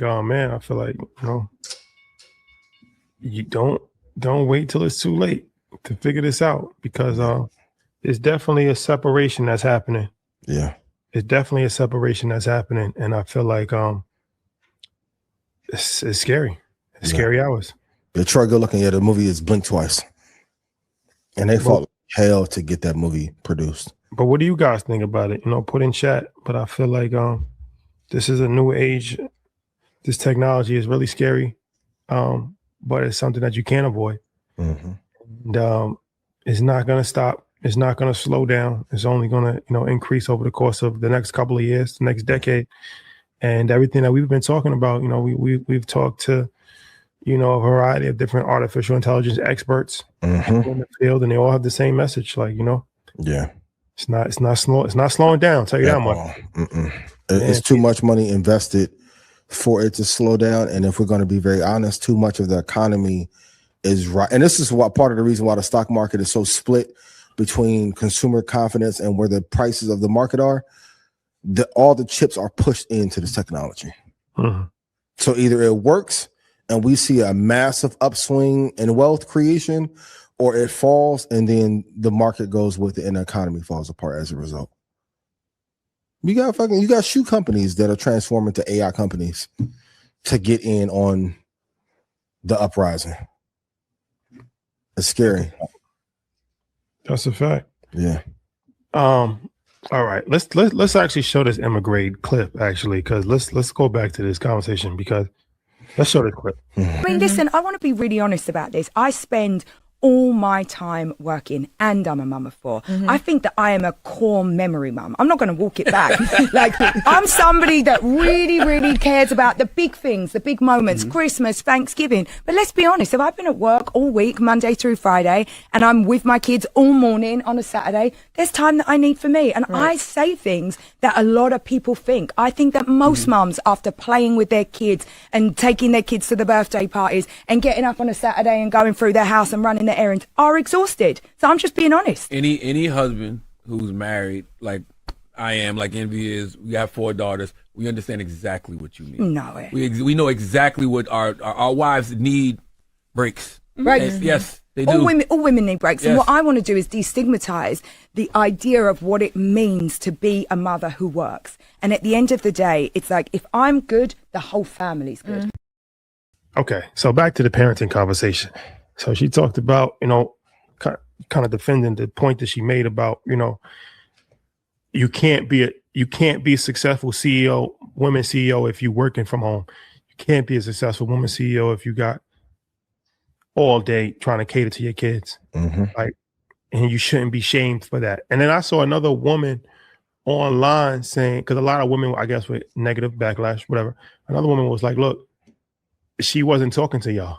She was talking to the CEOs, the millionaires, the people scaling. She was like, if it don't apply, let it fly. She was like, if you just have a regular job, she was not talking to you. That's not the target audience that she was talking about. So I'm not a woman. I don't want to, but I am interested to know as far as what women feel about this. Put in chat. But I think it's interesting that, a woman, because these are conversations that men have a lot. We had the conversation earlier in the show about, if a man's out there, changing the world, doing the things, he's not going to be there all the time for his family. Women most of the time don't have that same luxury. They don't. That's not the same. But you're seeing that now. Like you're seeing. I mean, Cardi B just went on tour, and I'm sure she's not with her kid. She just had a kid. Like, you know what I mean? Like, so somebody, probably her grandmother or whatever, is around. Now you come back off tour. But what's your thoughts on what she said? I like Emma a lot. For those of you who don't know, founder in a bunch of companies, but most famously known for being investor in Skims. I think it's a balance that comes with it, but Emma's husband is successful as well, so they have means to even create the space and off balance the schedule amongst each other. Do I agree it takes a certain level of sacrifice in order to be able to hit certain levels? Absolutely. My thought is, I've never been at a funeral, and I've been to a lot of, probably 16 or 17 in my life. I never once thought I wish I had 10x the money opposed to more time with this person. I never thought about a business deal at a funeral ever. It's always, damn, I wish we had more time. So I agree with her assessment. She's also selling the book. She also, of course, is talking to a certain audience, but I think it's also dismissive to those who she isn't talking to, especially when Black women are being laid off at one of the highest clips I've ever seen in my personal life. To say, well, if you're working from home, that's the reason why you're not getting ahead. A lot of Black women are being let off work in the fucking office. Well, that brings me to my next point. This is a conversation. I hate to be the guy that always talks about race, but this does cut racial lines, because the idea of a mother not really being hands-on to their child is nothing new. It just was never. It was never afforded. In our community. It was never. For Black people, that was never even an option. Yeah, white people have been doing this for centuries. This goes back to slavery, when they would go as far as having a Black woman slave breastfeed, take care of the children. child. No, not even just take care, breastfeed. They was breastfeeding the white baby. They was doing everything with the white baby. They was cooking. They was cleaning. They were essentially the parent.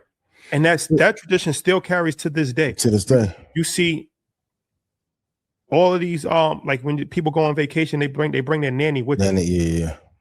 And a lot of times it's a Black woman.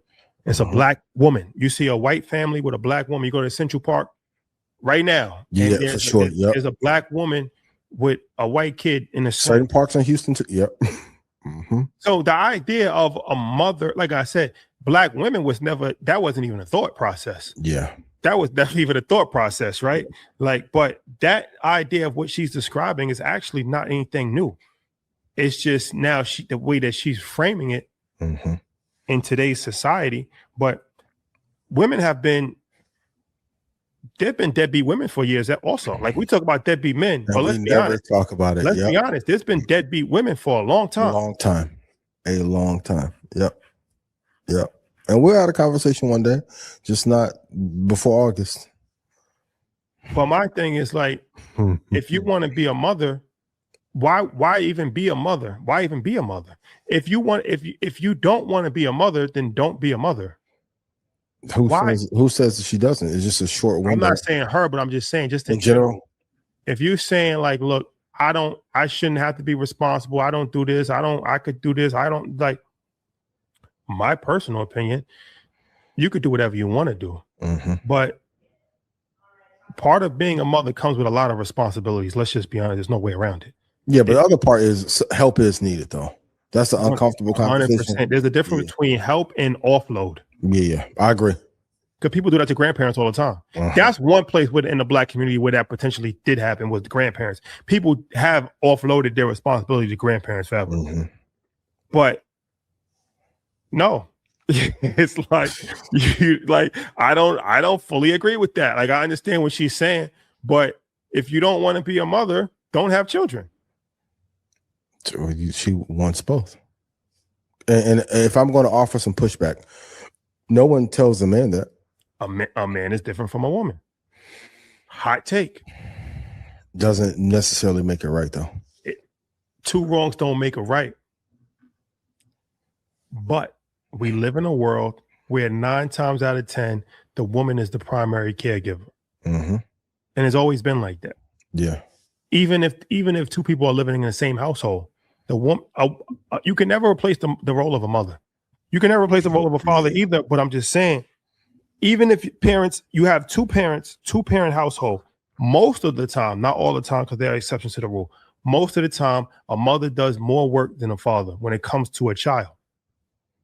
The different connection. A mother carried the child. I agree.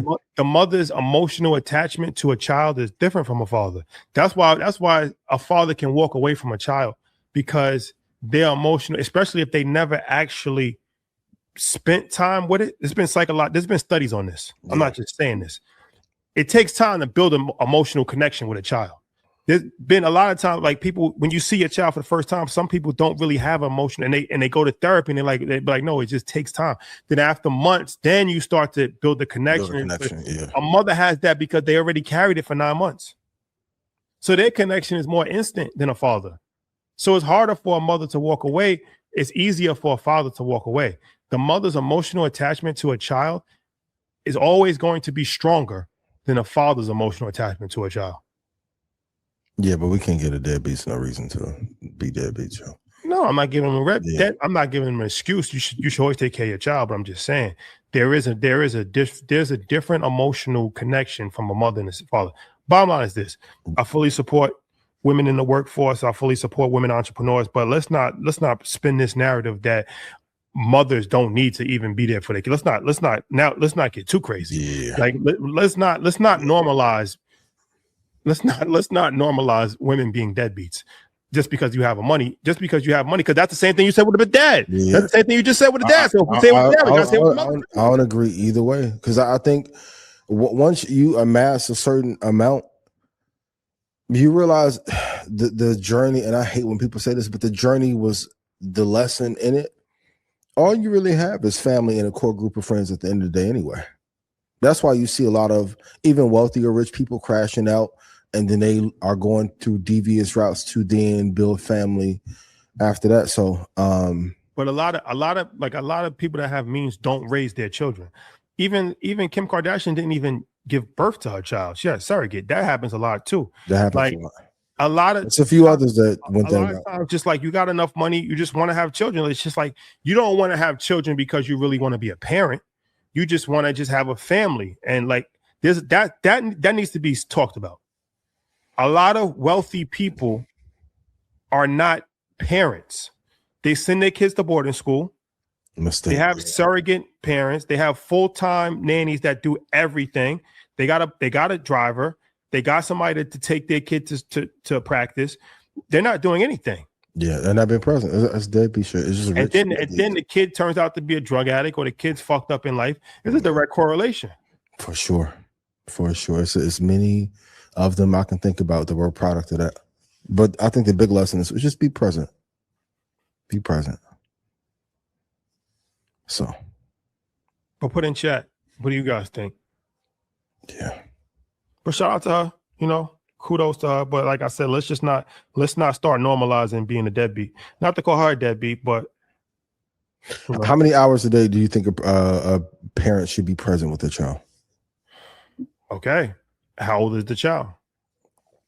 Let's say 5 to 13. Well, 5 is a lot different because you're going to be there. Daycare is only going to be like probably to half a day. They're not going to be playing sports. So you're going to be there with your child half the day. Half of the day, you're going to be with your child in some capacity.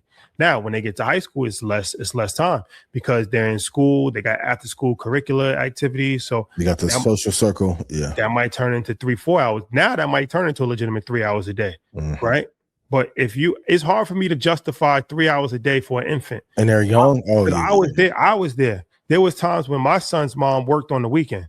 So I was always with my child, like at a young age, during the weekends, I was with him all the time. Yeah, my son. I remember a friend of mine's girlfriend had said, like, I never seen a father like as with your son as much, because it was like I would be with him. Sometimes he would go anywhere, I would go. Same. Like if I had him for the Saturday, if I had to go somewhere, I just bring him with me.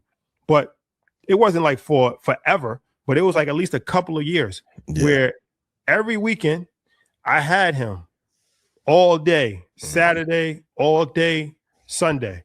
So I understand what it takes. I'm not just speaking about this. Like I understand what it takes. Yeah, I had a good 5-year run with my boy was hip. I had the little carrying thing. Yep. And you got to watch. Yeah. An infant.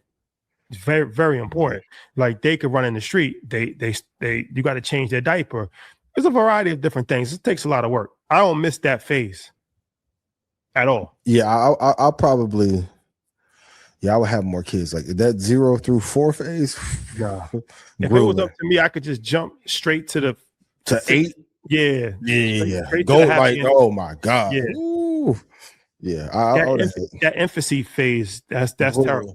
That's terrible. Yeah. That's terrible. Yeah. And when you had a time, and that's why you don't have no respect for people who want to take care of the kids. Even if people like, well, I'm chasing the bag. It's like, I can go probably make $15 million more a year if I have my kid. This is not worth it. It's not worth it to be a rich deadbeat. In my opinion. Everybody else can do what they want to do. A rich deadbeat. Yep. Okay.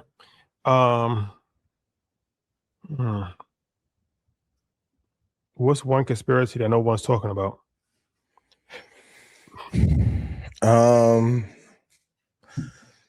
You know, I like reading, right? I'm an avid reader. Do you know that no president and most senators never have placed their children into public school? And one of the great architects of the American public education system, Horace Mann, he homeschooled his children. I just thought it was an interest. It's a bunch of these I can go down a rabbit hole on. But what does that say about the industrial complex if every president has kept their children out of that institution? There's a lot of things we can say. Shout out to everyone we met at the Department of Education, but just how things are even structured, it's interesting to say the least. Yeah. And these scientists that are popping up missing, God rest their soul, at a very high clip is alarming. Yeah. Yep. I agree with both. I feel like, the public school thing for sure. Most people that have options means they're not going to choose public school for sure. The scientists that's been just dying recently, I think like 12 in the last couple of months. Disturbing. To say the least. Highly disturbing. That's a lot of broken parts of our society, and people are waking up at a faster clip than ever. So that's a good sign. The bad sign is, what is the backlash of people learning certain things going to be, and the suppression of information. Yeah. Yep.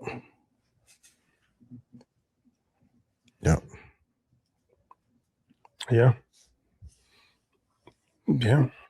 Shout out to the interview y'all did last week. Classic. That's a fact. Classic. It goes into. They said they was looking for him. Had the helicopters and hacked his iPhone. Hope everybody caught the iPhone, Jim. Yeah. Even to this day. And Steve didn't want this, but it happened anyway.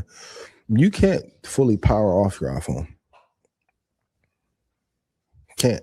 I remember back in the day, if you got a cell phone, you can snatch the battery out. It was a square pack. Can't do that anymore. There are certain prices you have to pay. And that's the thing about wanting endless wealth and the ambition thing. Sometimes you get to that door of ambition and now you got to make some decisions. That's the program. Ooh, boy. Okay, you got two options. Play how we want you to play, or you get to play in the river. Or you get to play in the river. Playing the river is crazy. We're seeing it in real time. Like that lady that signed got Russell, so she literally told the blueprint. And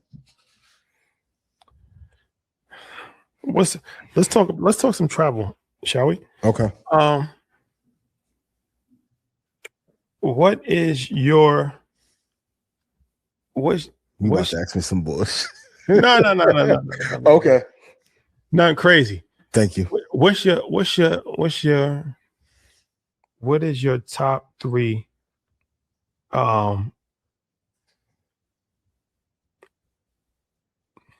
not typical travel experiences, places that you went to that you just had a great time that people wouldn't traditionally think about? That's one first comes to mind is India.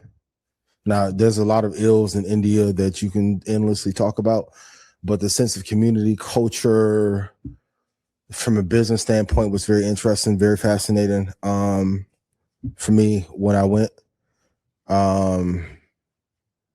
just seeing how like a country can be destroyed by our involvement is very interesting as well, from like a experiment standpoint or a learning standpoint. It's one. One that changed my life forever was Chichen Itza, and also the people who I met there. So the way that how I got my formula for the number of trades to take. Where Chichen Itza? Yeah, in Mexico. Okay. So the way that they did the Mayan calendar, like a lot of that stuff in hedge funds and cycle and timing came from those calendars. It was actually a group of guys from BlackRock and Guggenheim there. So I was talking to them, and I'm trying to uncover every little secret that I can. But how things are when things should be planted, harvested. There's a cycle of life that American culture doesn't follow, that a lot of other cultures follow. And that's why when you get timing in markets, knowing the time when there's going to be feast, famine, cycle, spring, winter was really important for me. And I got to say the Dubai trip was very, very interesting and fascinating. This one? Terrence? Yeah. That was great. That was a great run. Just because it reminded, you know what it reminded me of? It reminded me of like the 90s when everybody would just go to each other's house and just hang out. It felt like that kind of, like even when we were all hanging out, no one was on their phone.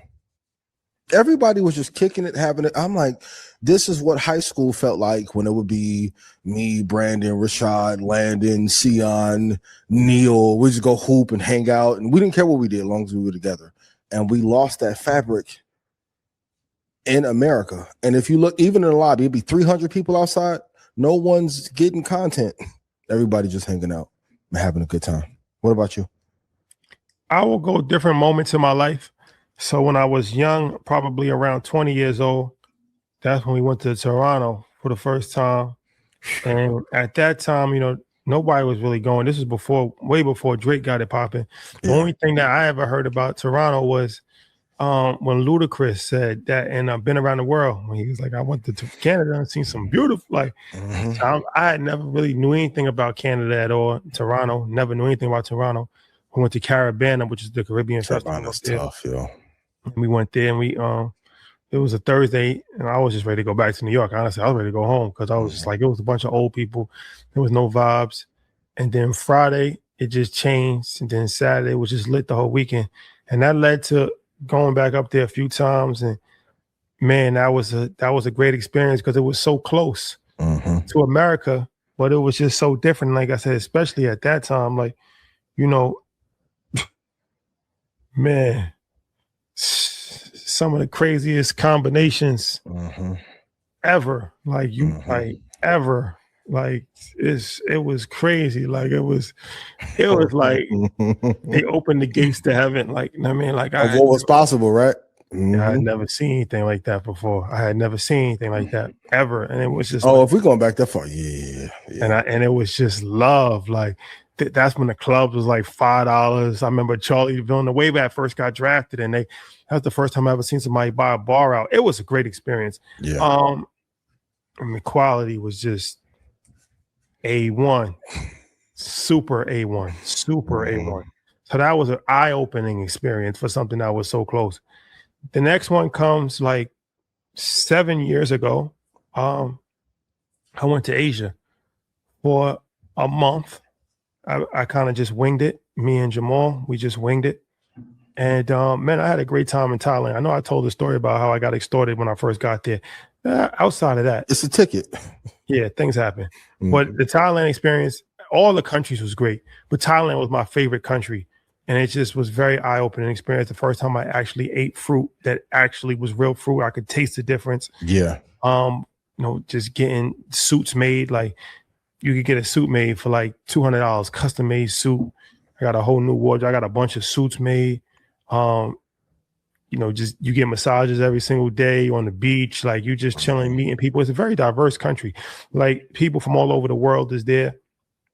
It was an eye-opening experience. Beautiful beaches. It was very life-changing type of vibe. And then I would say more recent is Rwanda. Because a lot of us, the only time we ever heard about Rwanda was Hotel Rwanda on Cheadle. And that was like, one of the worst genocides that we've seen in modern history. 1 million people got killed. Genocide. And that wasn't too long ago. That was like 20 years ago, 25 years ago. So I ain't really hear too much about Rwanda. It's on the West Coast as far. It's not like Ghana where everybody talks about Ghana all the time. And we went to Rwanda, and it was like the most beautiful place in the world, man. Like no plastic. The whole country has no plastic at all. That's beautiful. No plastic bags, no trash on the street. The landscape is beautiful, like the hills, the way the clouds. Oh man, it's unbelievable, man. Then the gorilla trek was crazy. The food was amazing. It was a great experience, and it was the most efficient country I've seen in Africa so far. It was the cleanest country I've seen in Africa so far. Everybody's super militant, like as far as like there's no like it's a good vibe. Yeah. The stadium, they got the state-of-the-art stadium. That was a very, very impressive place that I don't think when you talk about Africa, people are going to talk about Ghana. They're going to talk about Nigeria. They're going to talk about South Africa. They're going to talk about Egypt. You don't hear a lot of people talking about Rwanda. Rwanda is a hidden gem in Africa, man. Like, so those are three places that definitely changed my perspectives on things. And I didn't know what to expect when I went to either of those places, but those were definitely great travel destinations. Yeah. If we're gonna bring up old ones, then my 02 first New York trip. Boy, turn the 02 into the 03. What was that? Oh yeah, 02. Oh my God, yo. 02. New York had the club. Time. New York had the club. There was man, even before the Mars 2112, they had M2 was the club. M2. Yeah, M2, yeah. M2, Mars M2 New York, 2112. M2 in Chicago. Yep. Damn, what was the other club? It was a street. It was a street. And they had a bunch of clubs. New York used to be all those clubs closed. There's no clubs. Yeah. There's no clubs in New York anymore. Yeah. Like it's crazy how they just took out the whole nightlife just got revamped. Replaced. Yeah. But I was talking to Don Poole. Shout out to Don Poole. I was talking to him about Greenhouse. You ever been to Greenhouse? You like Greenhouse better or La Marina? Two different things. La Marina was a vibe. La Marina was a vibe. Like you go there on Sunday, you get there early, you just stay the whole day. Tough. La Marina, man, uptown. Dykeman is just a special place. Dykeman's a special place. Man, like people, girls have sex in the city and be like, yo, I want to move to New York. La Marina. I was like, nah, La Marina. We had some good times in La Marina. I ain't gonna front, man. Then, like I said, this is the whole Dykeman feel because you got down the street, you got Mama Sushi, and you got a few other the restaurants. Yeah. Then across the street, like all the way across on the other side of the river, you got Dykeman Park basketball tournament. So just that whole energy in the city, crazy. Dominican culture, like that Dominican pride is real. Like, they're very like entrenched in the culture, and And we went out there one time for the Puerto Rican parade too. Time. New York do Dominicans have the best looking women per capita in the world? I haven't traveled enough to give a current and accurate assessment because I pride myself on being like a true research professional. So I don't know. Give me another year because I got a few more places to travel to. But what do you think, Rashad? Back to you. They up there though. It's up there. It's up there. It's up there for sure. Top 5. And not 5. Not for five. Sure. Not cuatro either. Not this. So yeah. Dímalo. Shout out to all the Dominicans out there. For sure. All right. This was educational. Yeah, it's been great. Shout out to the rich deadbeats. Be present. Please. Immediately. That's all we ask. It's never an excuse to not to take care of your kid. Nope. You can make time.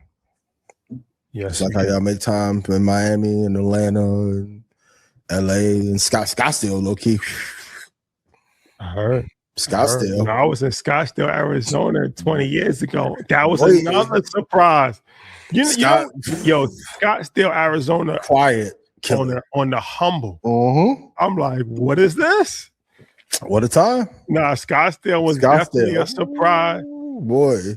You know what? It's like Scottsdale is a surprise hit. You know what's one of the best clubs I've ever been to in my life? Where is it located? Take a guess. Paris. Shout out to Paris. Had a legendary time there. Had my birthday party there, retractable roof in the winter. But Anchorage, Alaska.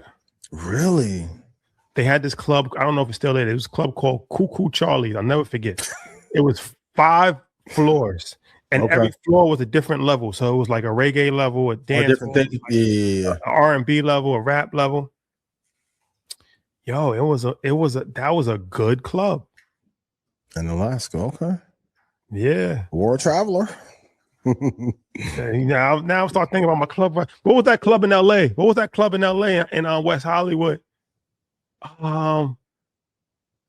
Damn, they had a club. Before we seen Rihanna, we ran into Rihanna. Oh yeah. What is the club? LA nights are dope, yo. LA has some good clubs. LA has some good clubs. Then they had the rooftop vibe. What's the rooftop vibe called? The rooftop vibe. Man, not Harriet's. Harriet's is a nice little chill out vibe too. But there was a rooftop club we used to go to all the time. Man, we had some good times in LA. Oh, and then we can't talk about club scene without talking about Miami. Immaculate. You ever been to the Fifth? Highlight Room is the name of the club in LA. Oh,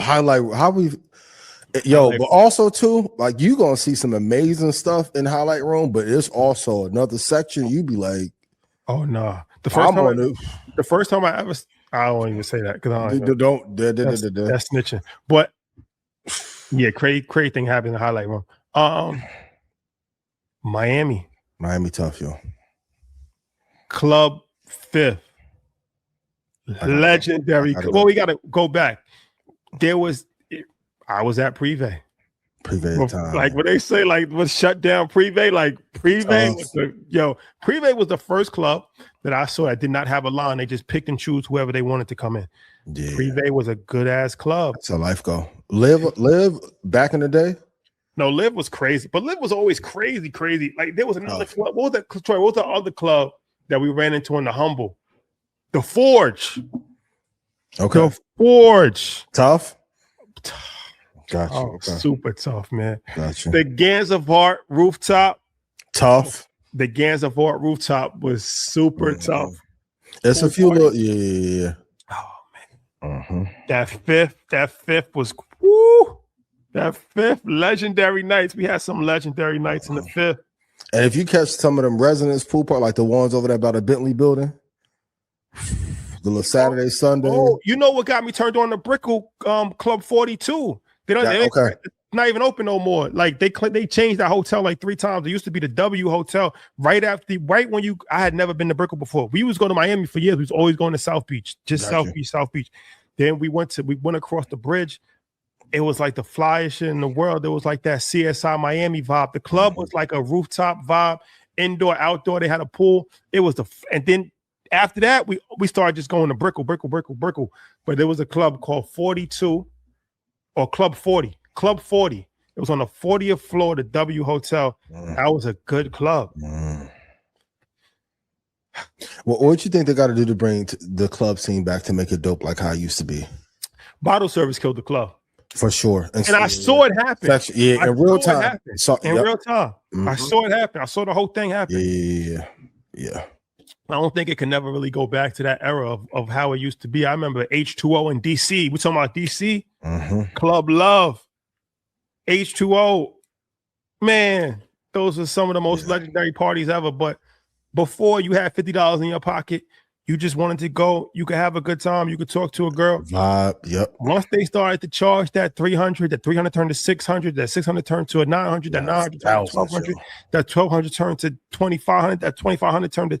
I remember when we was in Vegas one time, Floyd Club Rehab. That was another crazy. When they was charging like $10,000 for a cabana. Well, I remember when they first rolled out the $10,000 play. I'm like, oh no, it's crazy. You paying somebody paying 10, and it was sold out. Somebody paid for it. When they rolled out the $10,000 tables, it was over with. It's over. Yeah, it's over with. It's over. Yep. Some of the membership only spots though, Liddy. Yeah, you got to find that. You got to find a nice little lounge, the speakeasy. That's my vibe now. Yeah. But I feel sorry for the younger people that's never getting to experience that level of excitement, because this is $20, $40 in parking. Oh my God. The parking was a whole thing within itself. Yep. The let out. Remember the let out. The let out. People don't even know about the let out. Like the let out, people used to come to.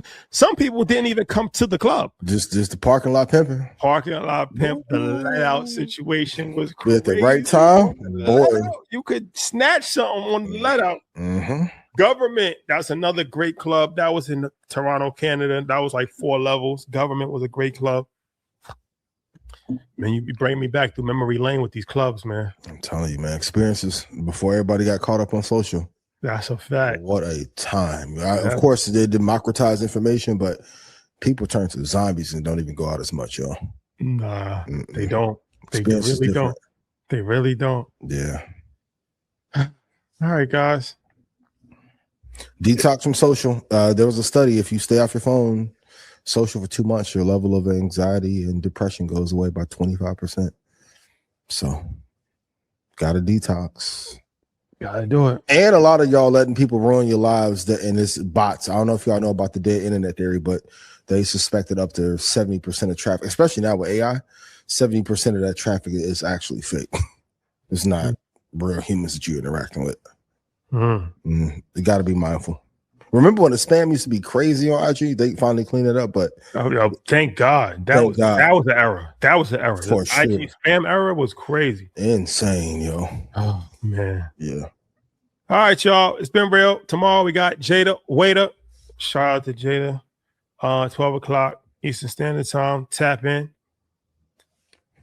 It's been real. Love y'all. Peace. Peace.